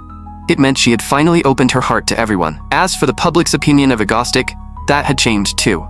Many people began blaming him for the collapse of the bridge. Because of that incident, Egostic's image finally fell completely into the gutter. The people who had taken the money also pushed all of their moral responsibility onto Egostic. They claimed that everything happened because Egostic had created those bizarre conditions, causing the criminal operation in the first place. He had incited everyone else, then called them accomplices. But Kim Dae-in did not care. After all, this was exactly the kind of villain he had wanted to become. For now, all he had to do was wait for the black disaster to arrive. And those happy days continued. Every single day felt peaceful and joyful. Not long after, somewhere else, a massive explosion suddenly erupted. Dr. Kim Sun-woo could not believe this had happened. Where exactly had things gone wrong? But right now, the most urgent thing was to escape. The problem was that he could not bring himself to abandon the research he had devoted his entire life to. The Behemoth was supposed to be only a sample test subject. How did it develop self-awareness? Meanwhile, the Hero Association also received an emergency report. Stardis immediately rushed over. A terrifying monster had appeared out of nowhere, putting civilians in danger. And that monster was charging straight toward the city. Stardis prepared to deploy immediately, but the president told her to calm down. How is she supposed to handle a monster that huge by herself? Stardis replied, "Even if there's no way, I still have to find one. President, you can just sit there and eat popcorn while watching." But to everyone's surprise, the very next second, something went wrong with the monster on its own. With one huge leap, it jumped straight into the sea and died on the spot. For a moment, neither of them could process what had just happened. The president could only tell Stardis to submit a report tomorrow. And at that moment, Kim Dae-in was eating popcorn while watching the whole show. Poor Shin Haru was still stuck writing the report. That night, Kim Dae-in started browsing the forum. Everyone was discussing the same question. Was Egostic really still a villain? The life form known as the Black Disaster already seemed to possess a certain level of intelligence. If it gained full intelligence, it might even evolve in another direction. If that happened, even 2 or 3 S-rank heroes together could end up fighting it for an entire day. And even then, their odds of winning would not be high. If the Black Disaster fully gained intelligence during that time and learned to avoid its weakness, water, then every hero in Korea could end up dead. Beneath the post, over 1,000 people were already praising Egostic. Shin Haru finally understood. So that was it. If Egostic had not destroyed the bridge in advance, Korea really might not have had anyone capable of stopping that monster. But no matter what, he was still a villain. The next day, the news reported that, according to the investigation, the experiment conducted by Haenan Group, one of the country's leading corporations, had caused the Black Disaster incident. The revelation sent shockwaves across the nation. Haenan Group went bankrupt overnight, and now not a single person in charge could be found. The chairman of Haenan Group, Dr. Kim Sun-woo, the chief director of the Black Disaster experiment, and the related researchers had all mysteriously disappeared. Kim Dae-in and the others were watching the news as well. Lee Ha-yeol said coldly that those people deserved it. Seo-in went even further. saying they should kill every last one of the people who escaped, dig up their graves, whip their corpses, and wipe out 3 generations of their families. But Kim Dane told them that before long, those people would crawl back out on their own. More importantly, he told everyone to come over after dinner. So-eun immediately guessed that he was planning something again. Then, Kim Dane took out a map. This was the underground laboratory of Henan Group, and inside it, there was something extremely powerful. Behemoth was the ultimate weapon born from Hanun Group's illegal experiments to create a monster army. It could block Shadow Walker's ability, and even withstand a nuclear blast. It was a life form made from a miraculous substance, and the Black Disaster's body had been created using Behemoth's model. If it were completed successfully, its power would be terrifying beyond imagination. After hearing that, everyone's expressions turned strange. Se-eun could not help complaining. So this time it's another superpowered monster army. Is it time for you to destroy your body again? Have you been living too comfortably lately? Lee Subin joined in. 2 more holes in your stomach would probably look pretty cool. Se-eun added, want a couple of holes and more ears too, while we're at it?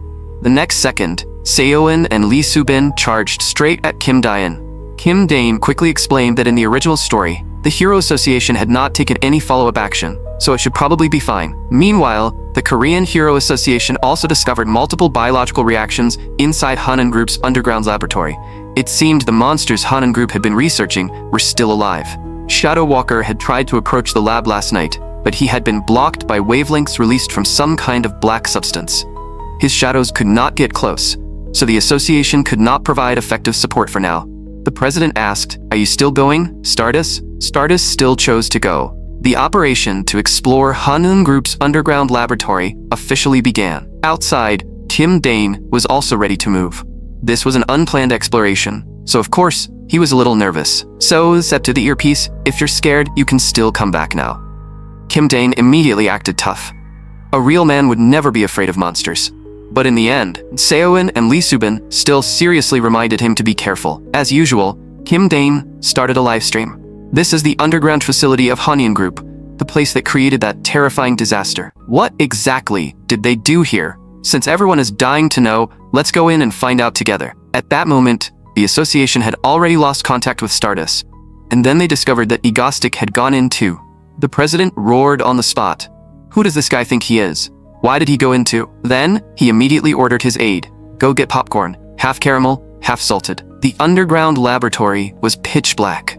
Kim Dane spoke to the camera. What exactly did those gloomy bastards do down here? The viewers watching the live stream were also pulled into the atmosphere, saying the place was seriously terrifying and that even the air felt wrong. Kim Dane forced himself to stay calm. I'm the man who makes all of Korea tremble.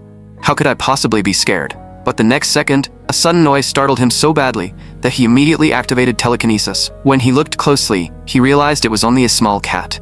The cat even looked harmless. But the problem was, why would there be a cat in a place like this? Things were getting stranger and stranger. The next second, the cat suddenly transformed into a monster. And it was a monster with countless arms. Stardis, who was elsewhere in the facility, also heard the gunfire. Kim Dane could not help regretting it. He should have listened to Se-eun and stayed out. Training his telekinesis at home would have been much better. But with the monster already charging toward him, regret was useless now. In that case, no matter what, he had to take Behemoth out of this place. So, Kim Dane immediately used telekinesis to control his weapons and opened fire on the monster. After a cloud of smoke cleared, the monster had vanished. Kim Dane had no idea how deep this place went. In the chaos just now, he had even lost his camera and weapons. To make things worse, the signal here was terrible. He could not even contact Se-eun. At this point, Kim Dane was genuinely starting to get scared. Just then, with a thunderous boom, someone smashed straight through the wall. That familiar feeling made Kim Dane realize it right away. Could it be Stardis? And Stardis also discovered Egostic at the same time. The two of them immediately took fighting stances and questioned each other at the same time. Why are you here? Stardis said coldly. I'm a hero. Isn't it normal for me to come handle something like this? Kim Dane thought about it and realized she had a point. There was nothing wrong with that answer. But for Stardis, this was an unexpected gain. Kim Dane had not even processed the situation yet before he found himself distracted by Stardis's smile. Stardis said, "If you let me capture you quietly, I won't make it hurt too much." At the critical moment, Kim Dane still managed to dodge her attack with teleportation. He quickly shouted, "Wait, stop for a second. I know that in your eyes, I'm just a villain, but look around first. This place may be extremely dangerous. You still don't know what kind of place this is, do you? Since things have turned out like this, how about we work together until we reach the deepest level?" Stardis immediately questioned him. "Why did you come here?" Kim Dane answered, "Simple curiosity. They created a disaster that terrifying, so maybe they made something else down here too." After thinking for a moment, Stardis agreed to cooperate. After all, handling these monsters alone would be difficult, and since Egostic had shown up anyway, she might as well make him help. Kim Dane had not expected his casual suggestion to actually work. Stardis also knew that if she tried to forcefully capture Egostic now, he would probably escape again. It would be better to keep him beside her for the moment. Maybe the questions she had always had about him could finally be answered this time. But the moment they entered the room, Kim Dane started wandering around and looking everywhere. Stardis got so angry that she threw a punch at him. "You're a villain. Why are you snooping around? This is all classified." That almost gave Kim Dane a heart attack. Still, just the thought of acting together with Stardis made him secretly happy. Stardis, meanwhile, began searching for the right direction based on instinct. Kim Dane watched her find the path on her own and could not help being surprised. Had she already developed a certain level of extrasensory perception this quickly? After that, the two arrived at a room labeled Supernormal Ability Suppression Room. Stardis told Kim Dane to go in first. Faced with her physical pressure, Kim Dane could only agree, thinking that he had completely become a lab rat. After entering, he immediately realized that he really could not use telekinesis, and teleportation had also stopped working. A moment later, Stardis also walked in. She punched the wall. She had only done it to confirm whether the room really suppressed abilities, and it turned out to be true. Kim Dane could not help saying, "I may be a villain, but I wouldn't lie about something like this." But inside, he was shocked. Was she really that strong with raw wrist strength alone? Her growth was insanely fast. Just then, an alarm suddenly rang out. The door they had entered through slammed shut. In that sealed room, only a villain and a hero who had both lost their powers remained. And on top of that, they were both adults. Stardis immediately started pounding the door with her fists. Kim Dane told her, "It's no use. Don't waste your strength. Look, there's a timer over there. This door will open automatically in 3 hours. No matter how much you hit it now, it won't work. So just wait until time's up." As he spoke, Kim Dane noticed that Stardis had injured her hand from punching the door so hard. He could not help saying, "Why are you so reckless? You can't use your ability right now, remember?" Hearing that, Stardis immediately looked at him with suspicion. Kim Dane sighed and held out his hand. "Give me your hand." After hesitating for a moment, Stardis finally gave him her hand and let him bandage it. She awkwardly said, "I'm not going to say thank you." Kim Dane could not help retorting, "That sounds exactly like saying thank you." But not long after that, she started punching the wall again. Kim Dane felt like there was no way to convince her to stop, so he could only say, "I'm going to lie down for a bit. There's nothing to do for the next 3 hours anyway." "Stardis, if you have nothing to do either, you should rest too." He said that. But how could Kim Dane actually sleep? In truth, he could not let his guard down for even a second, because right now, he was completely trapped. He had no powers, and he was facing Stardis, whose physical ability was far beyond that of an ordinary grown man. There was no way he could relax. After 2 hours passed, Kim Dane felt like the oxygen in the room was starting to thin. This was genuinely getting bad. Stardis also looked like she was having trouble breathing. Covering her face, she suddenly asked, during the bridge incident, "That car, was that you?" Kim Dane's heart sank. So she had noticed. Stardis asked again, "Were you the one who stopped that car?" Kim Dane pretended not to understand. "I'm just a villain who doesn't know how to stop. Since I've always been running forward. I don't know what you mean." Stardis continued. "Then what about the plane? Why the plane?" Kim Dane panicked so badly that for a moment he had no idea how to explain. He could only say, "I told you before, didn't I? I'm the villain and you're the hero. Your existence is what makes me complete. That is the kind of relationship we have. Is it strange for a hero to save people? Not strange at all." After hearing that answer, Stardis did not respond right away. Kim Dane knew he had sounded a little exaggerated because he had panicked. But he could blame all of that on the lack of oxygen. Stardis asked again, "Then why did you destroy the bridge? Did you already know the monster would appear? Did you also know that the monster would head toward the bridge?" Kim Dane immediately shot back, Stardis, why are you believing those ridiculous conspiracy theories online? I was surprised too, that was only a coincidence. But Stardis's expression did not change at all. Kim Dane felt his nerves tighten. What did that look mean? Was she testing him? Had he missed something just now? The bridge, the plane, the black disaster. Stardis was not believing the conspiracy theory. What she truly suspected was that he might not be a simple villain. Through her encounters with him, she had started questioning all of his previous terrorist attacks. This was probably a hero's intuition. If he failed to explain this properly, he would only make things worse and deepen her suspicions. It looked like he had no choice but to tackle it head-on. Kim Dane suddenly burst into laughter. That's right. I knew that monster would come. Everything was prepared in advance to deal with that monster.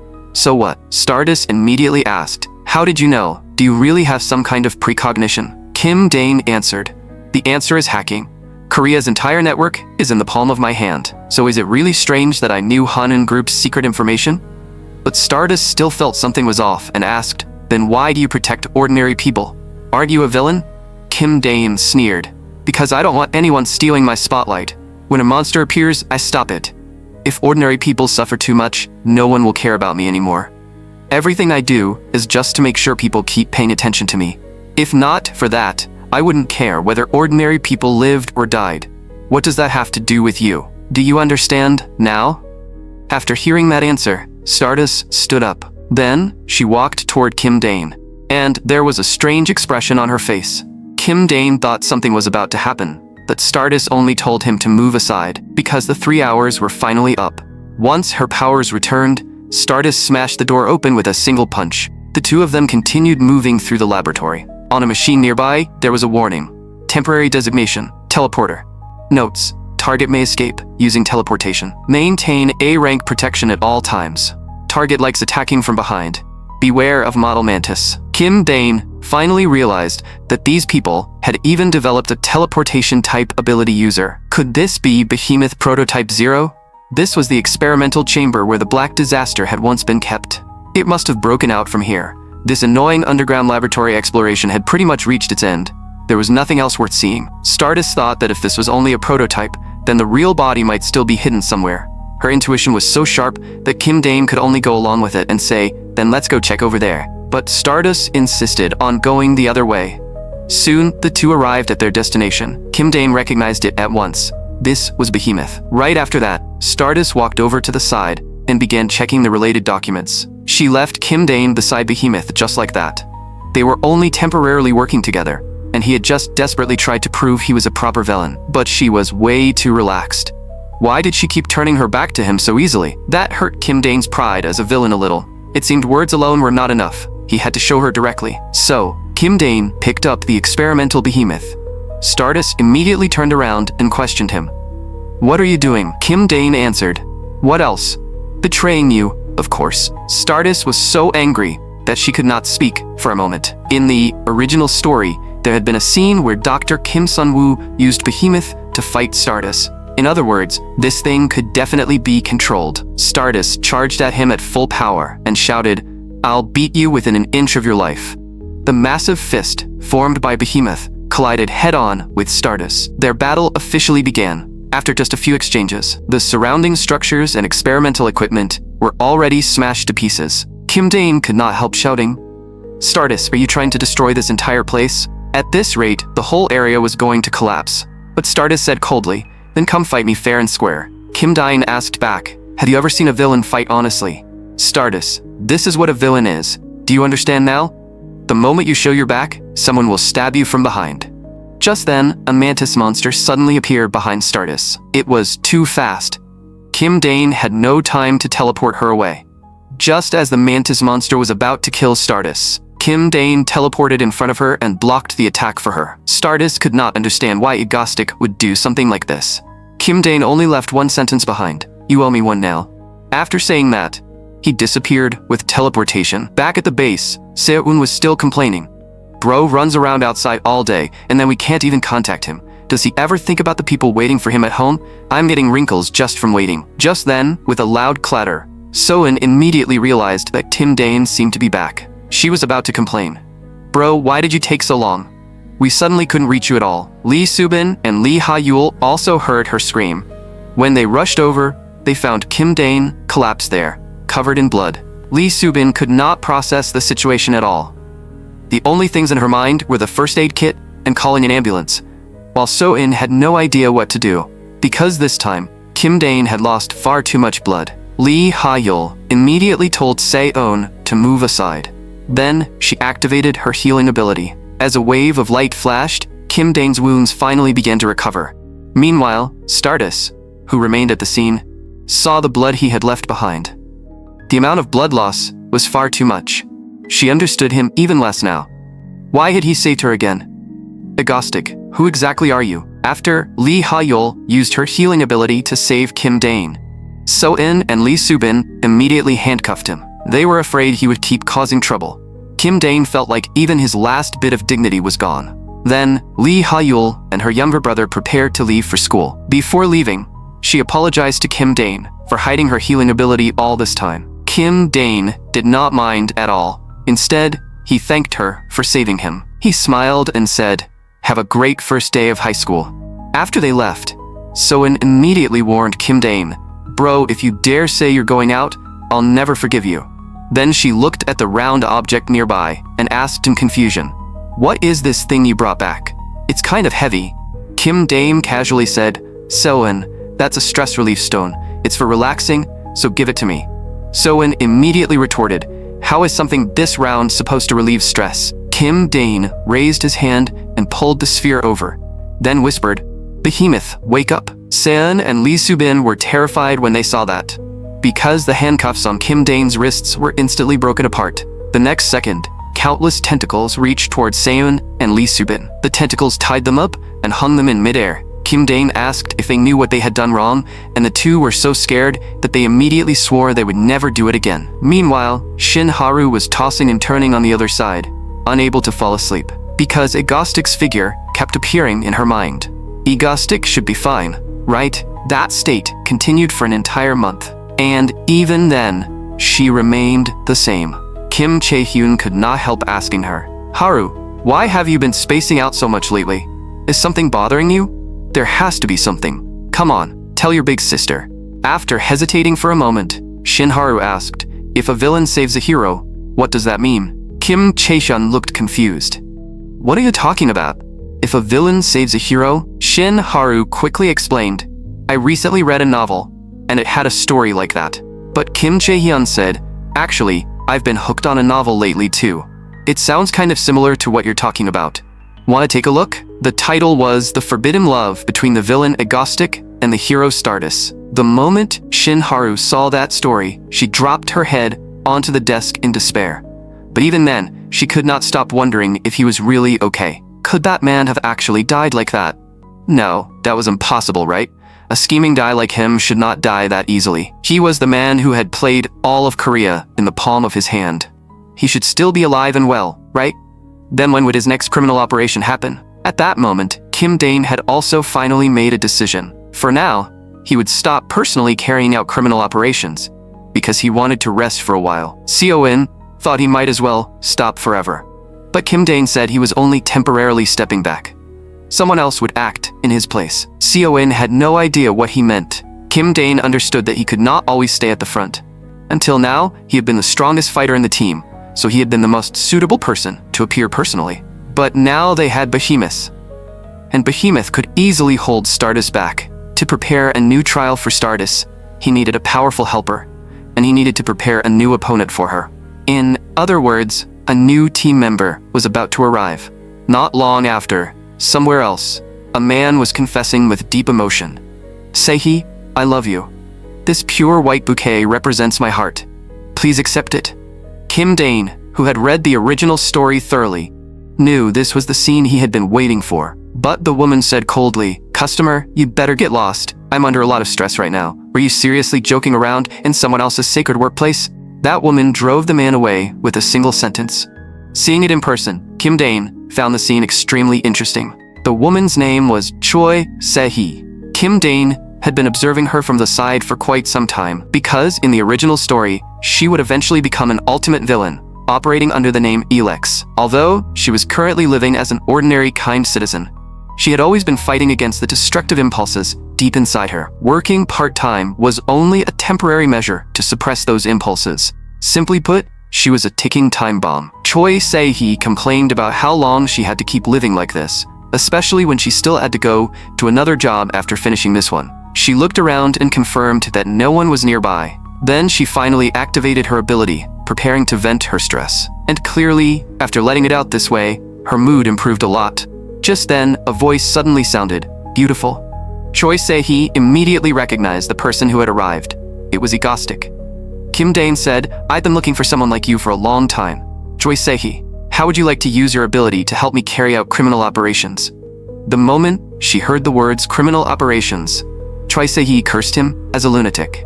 But Kim Dane said, "In your eyes, are all superpowered people villains? Try attacking me. Let me see how far your power goes." After Choi Se-hee refused, the two of them soon began fighting. Kim Dane also used Behemoth's power.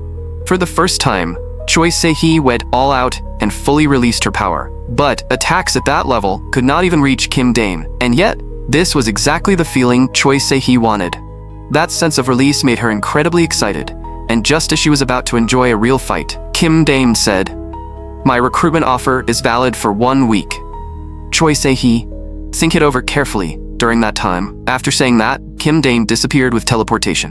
Choi Se-hee wanted to do something, but there was no way to stop him in time. Still, that feeling just now had been absolutely incredible. Not long after, on the other side, Kim Dane stared at the result in disbelief. So-eun said regretfully, "What a shame, Dane.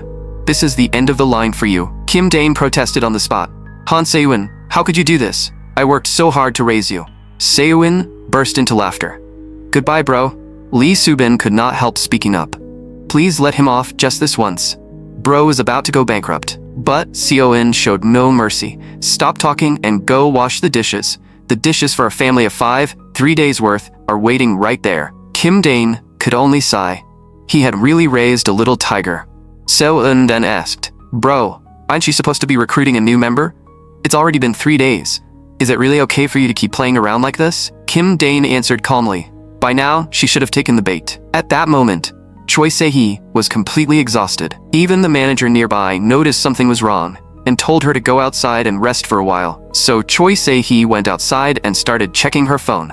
Since everyone kept shouting mango, she became curious about what kind of person that was. The news headline clearly read, "Korea's most influential villain. Ranked number 1, Egostic." Egostic, the only villain with his own fan club. He was even more popular than most heroes. Only then did Choi Se-hee realize that the man was actually a major figure. Apparently, Egostic's criminal operations were not truly criminal in the usual sense. Aside from property damage, every incident had ended with 0 casualties. Choi Se-hee thought maybe she really could give it a try. Choi Se-hee was an electric ability user. Surprisingly, before meeting Egostic, she had never once fully used her ability. Because her parents hated superpowered people, they had always strictly controlled her power. She was like an overcharged battery, unable to release the excess electricity inside her. The pressure continued to build, and over time, Choi Se-hee's destructive instinct turned into a strange obsession. That was why Kim Dane had given her a recruitment offer with a 1-week deadline. He wanted her to think it through properly during that time. And so, the days passed one by one. Every day, Choi Se-hee endured it. Every day, she suppressed her ability. A week passed quickly. That night, while Choi Se-hee was walking home, she suddenly heard a small sound nearby. She immediately shouted with excitement, "Egostic, what took you so long?" But when she turned around, she realized it was only a cat. In the end, she had gotten excited for nothing. Just then, the real voice came from behind her. "So, Choi Se-hee, have you considered my previous offer?" Choi Se-hee answered immediately, "I'm willing. I'm very willing. No matter what you ask me to do, I'll do it. Criminal operations, anything. I'll do it all. Please just hurry up and let me destroy something." Kim Dane immediately activated teleportation. The next second, he brought Choi Se-hee back to the secret base. Kim Dane said to everyone, "Come on, say hello. She's our new member, Choi Se-hee." Lee Subin and Lee Ha-yul both greeted her. Se-eun could not help complaining. "What? Another woman?" Egostic also took off his mask and said, "My name is Kim Dane." Choi Se-hee recognized him at once. "Aren't you the handsome guy who came to our cafe last week?" The moment she realized it, her face instantly turned red. Because she was too embarrassed, she accidentally activated her ability, As a result, the entire base immediately lost power. In the darkness, someone could not help shouting, "Can someone turn on the lights?" The screen went black. Someone else complained, "It's all because of the electricity she released." Did everyone feel that? My whole body went numb. That was honestly amazing. Just then, a beam of light suddenly appeared and illuminated everyone. And that light happened to shine directly on Choi Se-hee's face. A child complained, "What are all of you doing? I need to do my homework. Can someone turn on the lights?" The child speaking was Lee Ha-yul's younger brother, Lee Cha-yoon. Meanwhile, somewhere else, there was also someone who was very curious. Where exactly was Egostic right now? And what was he doing? On the forum, everyone was guessing when Egostic would return. One post even read, "If you want to see mangoes sooner, hit recommend. Egostic vs Apple Mango, the true hero of this era." This was Egostic's official fan club. A system message popped up. "Congratulations, you have been promoted to a Mango crew member." Shin Haru had no idea how she had ended up like this. She remembered what Frostblade had said before. "Haru, did you register on Egostic's fan forum? What an outstanding number." Thinking about that, she could only force herself to sleep first. But the next second, she remembered the moment Egostic had blocked that attack for her. "You owe me one now." Even while trying to sleep, she could not stop thinking about him.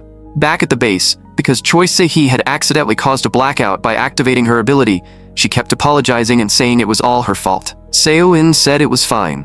Since she was free anyway, she could fix the wiring while she was at it. Kim Dame patted Choi Se-hee on the shoulder. "Miss Se-hee, let's go somewhere together." So he brought Choi Se-hee to a quiet place. "There's no one here right now. It's just the two of us," Choi Se-hee asked in confusion. "So, what are you trying to do?" Kim Dame said, "Let loose as much as you want. You've always wanted to try it, haven't you? Going all out with your power." After hearing that, Choi Se-hee immediately activated her ability.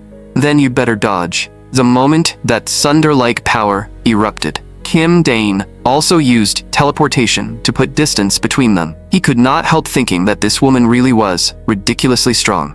The dazzling electric light instantly illuminated the entire area. After releasing her power, Choi Se-hee became visibly exhausted and asked, "Satisfied?" Kim Dane answered, "As long as you're with us, you can use your ability freely." Choi Se-hee asked, "These criminal operations you mentioned won't hurt people, right?" Kim Dane immediately answered, "Of course, we're non-violent." It sounded like nonsense, but as long as no one got hurt, it technically counted as non-violent. Then Choi Se-hee asked, "By the way, how old are you?" Kim Dane calculated for a moment and said, "This body is 23 this year." Choi Se-hee paused. "So we're the same age. You came to find me after investigating me, right? Then why are you still speaking so formally?" Kim Dane smiled. "Then from now on, let's speak casually. Welcome to Team Ego." Choi Se-hee could not help asking, "Team Ego? What even is that?" She even started wondering if that naming sense was real. After that, Choi Se-hee officially began her ability training. Kim Dane told her, "Try imagining electricity wrapping around your body. Then, release that electricity toward the ground." With a thunderous boom, the entire ground trembled. So-in, who had been woken up by the noise, could not help asking, "What are you doing this early in the morning?" Kim Dane explains that this was special training because during the next criminal operation, Choi Se-hee would be fighting Stardis. Choi Se-hee also wondered if this move would really work. Kim Dane felt like something was off too, then suddenly remembered. It was supposed to be the feeling of wrapping electricity around her feet and firing it into the ground. So you need to wrap the electricity around your feet. Choi Se-hee successfully released her power, and her body floated into the air. Seeing that, Kim Dane nodded and said, "That's enough for today." So-un thoughtfully handed her some water. Kim Dane stared for a moment as Choi Se-hee drank. But Choi Se-hee noticed it right away. She immediately snapped, "What are you looking at? I'm covered in sweat. Go take a shower." Then she angrily threw the bottle at him. "How could I not sweat after training? You think everyone fights with fancy telekinesis like you?" Kim Dane immediately activated Behemoth's power and smiled. "Se-hee, does that mean you want to try me?" And just like that, the two of them started fighting. Seon could not help complaining from the side. "Can you two act like adults for once?" One night, a month later, the group was still playing games. Kim Dane shouted, 9 o'clock. Check the 9 o'clock direction. Can't you talk to him? Then he complained again. Choi Se-hee, your controls are terrible. What is that aim? And so, Kim Dane, So-in, and Choi Se-hee were hiding there late at night, playing games. But just as they were making a scene, a voice suddenly interrupted them. Choi Se-hee was so startled that she threw the controller away. And just like that, Kim Dane became the main culprit and was caught red-handed by Lee Subin. Instead of sleeping late at night, they were hiding here, playing games. Lee Subin scolded them furiously. They were supposed to carry out a criminal operation today, yet they had stayed up until dawn. It seemed they had been inactive for too long, and everyone was way too excited. Facing Lee Subin's scolding, all three of them were clearly guilty. Kim Dane quickly said, "Let's not do this, everyone. How about we all go to sleep now?" Choi Se-hee and Se-eun seized the chance and immediately slipped away. Kim Dane also tried to escape. "Then I'll go sleep too, for the success of tomorrow's operation." But Lee Subin said coldly, "Dane, you stay." Choi Se-hee and Se-eun secretly watched from the side. Both of them thought Lee Subin was terrifying when she got angry, and neither wanted to be scolded by her. The next day, Stardis received a report. An emergency had occurred, and civilians on the street were being ordered to enter buildings immediately. The villain crime report stated that all civilians within a 350-meter radius had already evacuated, with no casualties. Hero Stardis was currently heading to the scene. Stardis's first thought was that the mango stick she had been waiting for had finally returned. But when she arrived, she realized something was off. A woman greeted her. "Hello, Stardis." It was Choi Se-hee, the new member of Team Ego, now operating under the villain name Elex. When Stardis saw that it was not Mango Stick, she was clearly a little disappointed.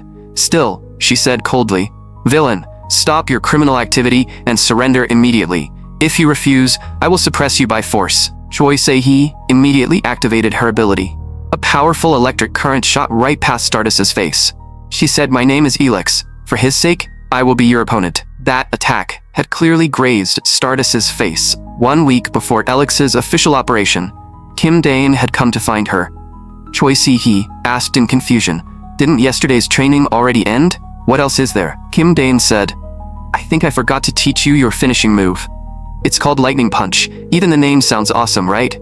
Want to know how it works?" Choi Se-hee could not help saying that his naming sense was hopeless. But Kim Dane thought to himself that this was the name she had given it herself in the original story. He explained, "This skill isn't about simply firing electricity. You need to imagine wrapping electricity around your hand, then clenching your fist and punching it out. After that, you take it one step further and charge the electricity to its limit. Finally, you concentrate all that power into your fist." Of course, Choi Se-hee was already doing exactly that. She threw a punch, and the air immediately crackled with electricity. A deep, flame-scorched trench was carved into the ground. Kim Dane said with satisfaction, "How about that? This is Lightning Punch. Pretty strong, right? There's still 1 week until the official operation, so focus on practicing this." Choi Se-hee asked, "You want me to use that on Stardis? Why are you doing that to her? That's harsh." Kim Dane said seriously, "Because I'm a villain with a tragic backstory." Choi Se-hee could not help retorting, "What are you even talking about? You sound like an idiot." Then came the day of the official criminal operation. Elex sneered, "Is this all an A-rank hero can do these days?" Choi Se-hee's attacks forced Stardis to keep dodging, and the two could not properly clash head-on. Meanwhile, someone was watching their battle from a distance. Kim Dane was watching from the safest front row spot, like he had a VIP seat, and he even had popcorn. It was a free performance staged just for him. The electric current was extremely painful for Stardis. But if she wanted to get close to Elex, she had no choice but to endure it. Choi Se-hee also realized what Stardis was trying to do. She was forcing her way through the electric barrier, so Se-hee immediately increased the output of her super electricity. The surrounding buildings were overloaded by the current and began exploding one after another. For a moment, Choi Se-hee thought this hero might be easier to handle than she had expected. But in the next second, Stardis not only withstood the attack, she even forcibly dispersed the electric current. That sight completely shocked Choi Se-hee. She hurriedly controlled the electricity to create distance, wondering if this person was basically a monster. Had Egostic really been dealing with someone like this the entire time? Stardis was slowly beginning to adapt to Elex's attacks, and that was exactly why Kim Dane had worked so hard to strengthen Se-hee. His goal was to improve Stardis's durability. Compared with the brutal experiences she went through in the original story, this trial might not even be worth mentioning. Choi Se-hee continued trying to attack with electricity, but the effects were already getting weaker. Stardis said coldly, "Your name is Elex, right? It's not too late to surrender. If you do, I can arrest you without hurting you." Choi Se-hee shouted, "Get lost. You asked for this." The next second, Stardis shot forward like a streak of light. Choi Se-hee also gathered the last of her strength. Their fists collided head-on. With a thunderous boom, shattered stones and the shockwaves from both powers exploded in every direction. Kim Dane also used teleportation at that moment. He appeared behind the battlefield. Then, he opened the projector to check how the fight was going. The camera footage was still very clear. Stardis was almost completely unharmed, and a deep groove had been carved into the ground. Choi Se-hee, on the other hand, had injured her arm in that last clash. Stardis immediately asked, "The him you mentioned just now. Who are you talking about? Is someone behind you?" Choi Se-hee sneered. "Do you think I'll tell you?" But Stardis replied calmly, "That's fine. I can take my time listening later." Just then, a flash of light appeared, and Choi Se-hee vanished from the spot. The moment Stardis saw that familiar teleportation, she immediately guessed who had arrived. The next second, that familiar voice rang out. "Hello, Stardis. Of course it's me. I am Egostic. It's been a long time." Kim Dane had even started the live stream. The comments instantly exploded, all chanting Egostic's name. Some viewers who had just joined were already asking who that cool-looking woman was. Then the comments immediately went off track. Egostic caught cheating live, and right in front of Stardis. After all, the moment the live stream started, everyone saw Egostic carrying an unknown woman bridal style. Stardis looked at him and could not help asking, "Egostic, you're alive?" Kim Dane had no idea why she was asking that, so he answered, "Of course. For you that should be bad news, right?" Stardis quietly said, "Is that so?" "Thank goodness." Kim Dane immediately seized the chance to tease her. "Did you just say thank goodness? Wow, I didn't expect Hero Stardis to worry about me. Should I report my safety to you in advance next time?" That sentence made Stardis's face turn red instantly. Choi Se-hee complained, "Why did you come so late?" Kim Dae-in answered, "Sorry, I watched until the very end before stepping in." Only then did Stardis realize that Egostic was still holding a woman in his arms. Kim Dane also finally noticed that the atmosphere felt wrong, because right now, Stardis looked terrifying, and she was walking toward him step by step. Choi Se-hee asked in a panic, "What's wrong with her? Why does she suddenly seem kind of off?" Kim Dane had no idea what was going on either. He could only assume that this was the anger of a hero. Right now, Stardis looked as if she wanted to tear both villains in front of her apart. After all, Kim Dane had suddenly appeared and saved Choi Se-hee. Stardis asked coldly, "Egostic, why are you here?" Kim Dane answered, "Me? I came to save my comrade." Stardis repeated quietly, "Comrade?" Kim Dane controlled the screen, projecting several silhouettes. "Here, let me introduce you to my comrades, Ego Stream. This is the villain alliance I personally created." When Stardis heard that, she was clearly shocked. Kim Dane continued, "I have several comrades around me who are just as strong as Elex here in my arms. And from now on, I won't be carrying out criminal operations alone anymore. So you'd better stay on your toes from now on, Stardis." Then, Kim Dane suddenly shouted, "Zap her, my electric beast, 100,000 volts." A bolt of lightning instantly shot towards Stardis. Choi Se-hee could not help complaining, "Didn't you tell me not to use that before?" Kim Dane simply smiled at Stardis. "Stardis, you're still far from catching me. Keep working hard." After saying that, the two of them vanished from the spot. Only the furious Stardis was left behind, shouting, "Stop right there." She slammed her fist into the ground in anger. For some reason, a strong feeling of irritation welled up inside her. Whenever she thought about how Elex and Egostic were acting so lovey-dovey just now, her mind could not stop imagining all kinds of strange conversations between them. Stardis gritted her teeth and thought that the next time they met, she was definitely going to take him down. Meanwhile, Kim Dane had arrived somewhere else. He struck the ground with his fist. Then, with another teleportation, he arrived underground. After checking his surroundings, he confirmed that he had come to the right place. The 30th floor of the endless staircase. A false wall on the right, the classical corridor, and candles burning with green flames. And there stood a massive obsidian door. A voice came from inside. "Hello. This is our first time meeting. What brings you here?" The one speaking was the Vine Witch. Kim Dane said, "I came here to ask you to use sealing magic to seal 2 of my diaries. One is a diary that records detailed logs about this world, and the other records the future. Also, the box contains your payment for the sealing." The witch opened the box and looked inside.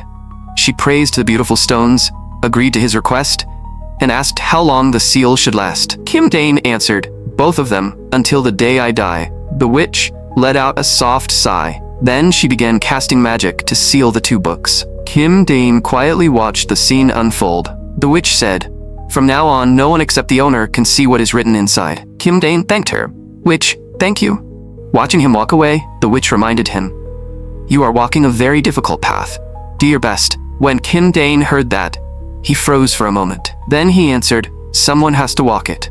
But in his heart, he thought that the witch in the original story had never said anything this encouraging. After that, Kim Dane went alone to the rooftop of a building. There was only one reason he had decided to live in this world, and that reason was Stardis. Even more terrible things would happen in the future. So he shouted into the night sky, "Stardis, believe in me." Just then, So-eun called him. "Dinner is eel rice bowls. Why aren't you back yet? Everyone is waiting for you." Kim Dane smiled and answered, "I'm on my way. I'll be back in 3 seconds." And the story was already nearing the final part of its first act. Not long after, somewhere else, inside a control room, someone quietly said, "The time has finally come." With a thunderous boom, a cutting machine first emerged from the ground. And that machine kept growing larger. "Everyone, the time has finally arrived. It is time to destroy Korea." The next second, a giant robot began rampaging through the city. Not long before that, inside a classroom at a certain university, someone was watching a video of Egostic and could not help saying, "This Elex is seriously gorgeous." "Do you think she's dating Egostic?" Shinharu, who was sitting behind them, happened to hear that. Another person immediately argued, "She's obviously his comrade. What are you even talking about? Didn't you see how close they looked in front of the camera? Who carries an ordinary female friend bridal style? Is this how chronically single people think? It's exactly because there's nothing between them that they can hug like that on camera. If he really liked her, he would never be able to do that." Now that you mention it, that actually makes sense. It doesn't just make sense. That has been Egostic's attitude from the very beginning. There's no doubt his heart belongs only to Stardis. That's exactly why I feel bad for Stardis. I almost cried while watching the live stream. Even if Egostic is only a villain in Stardis's eyes, she would still care a little, right?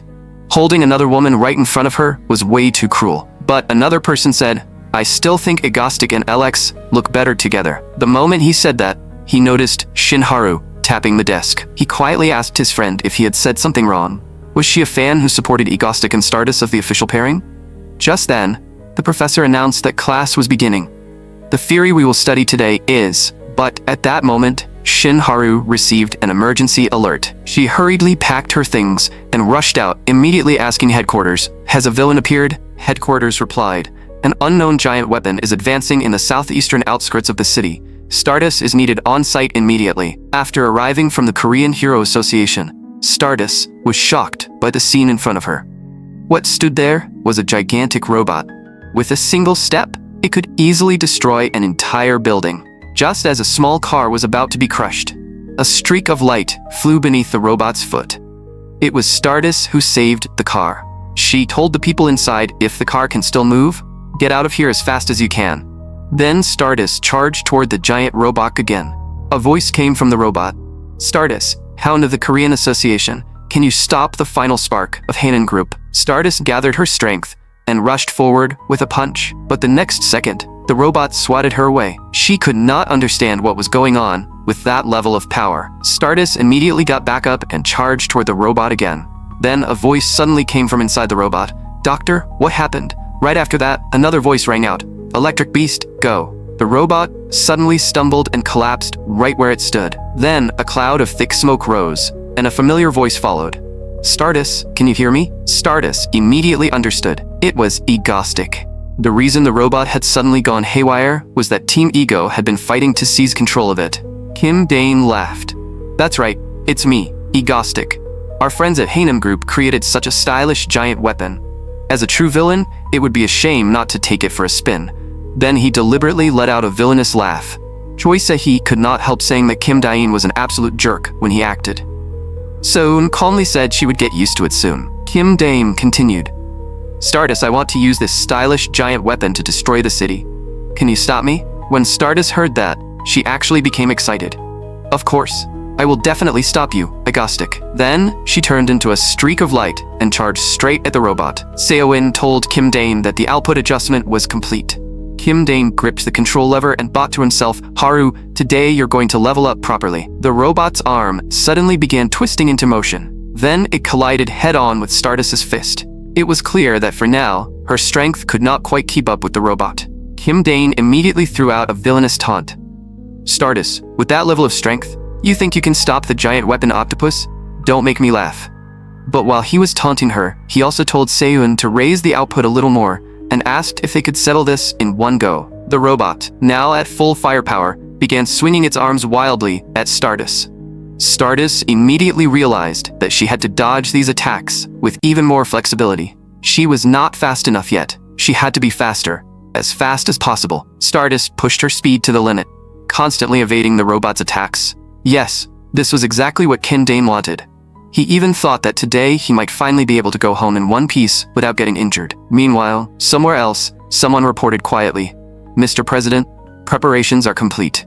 This person was the president of Korea. He knew there was only one way to deal with that ultimate weapon. So he pressed the launch button for a super missile, preparing to destroy the entire area. That was the decision everyone had reached during the meeting. At that moment, Seiyun and Kim Dane were still fully focused on controlling the robot. They seemed completely unaware of what was about to happen. The flames sprayed by the robot were easily dodged by Stardis, and at that moment, Kim Dane had also made up his mind. He said, "Seiyun, raise the output one more level." If it was Stardis, she would definitely be able to endure it. Even Stardis herself was growing more excited. With a thunderous boom, the robot was struck so hard that it shook violently. The people inside the robot were thrown into a dizzy mess. Kim Dane slammed down on the control pedal and kept pushing forward. He had to show off the joystick spinning skills he had honed back in the arcade. Stardis finally started getting the feel for it, because she could clearly sense her ability growing little by little.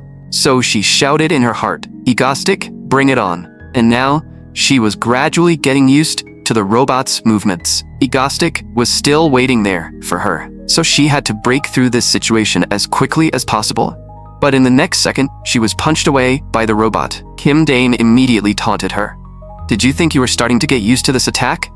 That was just overconfidence. Hearing that mockery, Stardis was clearly angered. Still, the performance of the robot octopus really was impressive. Stardis immediately launched a straight punch at the robot. That punch struck one of the robot's legs directly. Seiyun immediately questioned Kim Dane. "Bro, what are you doing?" Kim Dane simply smiled. "This is exactly what makes it fun." Now, it was time to get serious. Kim Dane ordered, "Octopus, increase output." But the robot did not react at all. Kim Dane repeated, "Increase output." Only then did Seiyun start controlling the robot again, with great difficulty. At that moment, the robot finally moved again. Kim Dane immediately taunted her. "Stardis, can you adapt to this speed? Is this really all you've got?" The comments exploded as well. Is this level even real? This was practically a battle between the strongest beings in the world. Was this really the Stardis people used to call useless? The viewers were getting so excited that their chests felt like they were burning. Was Stardis really going to rise to S rank this time? Inside the robot, Seiyun and Kim Dane could still be heard arguing. Hearing those voices made Stardis even more irritated. Now she had one more reason why she absolutely had to defeat this giant weapon, Egostic's women. If not for Egostic, she would never have been able to defeat this giant weapon. But now, she could. So Stardis charged straight toward the robot. The force of her impact shook the entire machine violently. Choi Se-hee could not help saying in surprise, "Why does that hero seem even stronger than before?" Seiyun warned that the output was almost at its limit, and they had to settle this within 10 minutes. But Kim Dane said, "Then we'll enjoy it until the very last second." Seiyun snapped, "Enjoy my ass, you maniac. This thing is going to explode at this rate." Poor Lee Subin was already getting motion sick inside the robot. By then, Stardis had rushed above the robot, and the place she was aiming for was the center of the machine, because she knew Egostic was inside. Just then, she received a message from the association. "Stardis, leave that area immediately. The president has launched a small nuclear missile at the giant weapon. If you get caught in it, you'll die." Stardis froze. Had the president lost his mind? If a missile exploded here, ordinary civilians would be put in danger too. She could already defeat the giant weapon, so why would they do this? The association helplessly explained that the president probably felt he would look incompetent if he did nothing. Stardis, this is a decision made at the national level. The association has no power to stop it. Don't ask any more questions. Get out of there now. Kim Dane, who knew nothing about this, was still taunting her. Stardis, how long are you going to stand there? My robot's fists are itching. Stardis noticed that Egostic was not continuing his attack. He was waiting for her. Was he really a villain who cared for heroes? Right now, he had no idea a missile was about to fall here. So Stardis simply removed her communication earpiece. The next second, she charged without hesitation in the opposite direction. The people at the association shouted in shock. She threw away her earpiece. What's going on?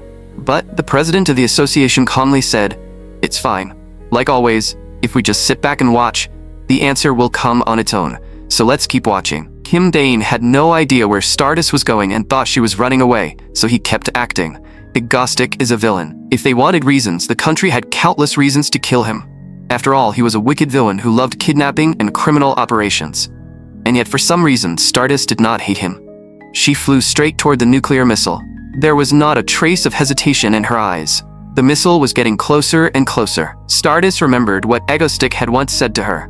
"You owe me one now." That made her resolve to stop the nuclear missile even stronger. Before the missile could explode, Stardis reached out and blocked it directly. The overwhelming impact forced her to use every bit of strength she had. Kim Dane finally noticed that something seemed to be flying toward them, but he still could not understand what it was. Choi Se-hee recognized it. "Isn't that a missile?" Kim Dane was stunned when he saw it. Stardis was using everything she had to hold back the missile's force. Finally, the missile's propulsion began to weaken. She seized that chance, forcibly changed the missile's direction, and sent it flying upward into the sky. Kim Dane hurriedly asked, "Soen, can you figure out what's going on?" Completely unaware of the situation, he was desperately trying to track where the missile had come from. Soen found the answer almost immediately. "I found it. It's a nuclear missile launched from the presidential office."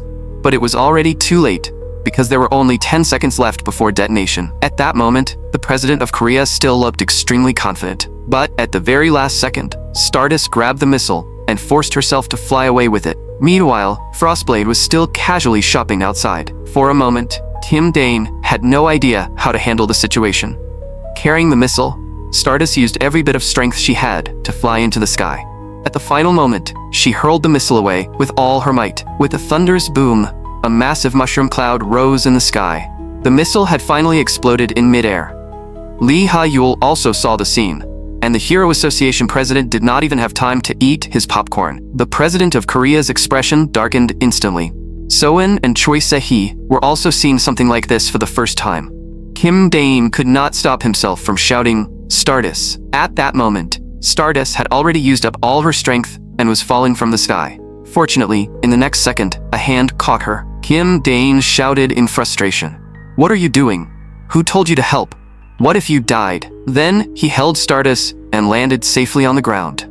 Kim Dane had not expected that a body capable of producing such terrifying strength could feel this soft in his arms.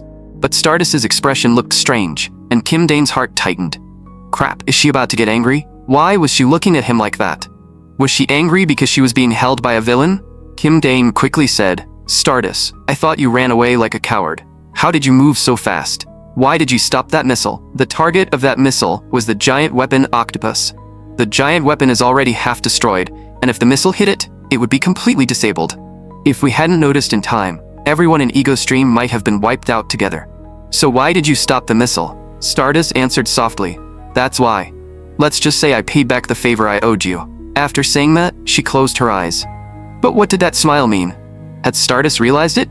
Had she realized that he was not just a simple villain? Fortunately, her life was not in danger. That was thanks to how sturdy Stardis had always been.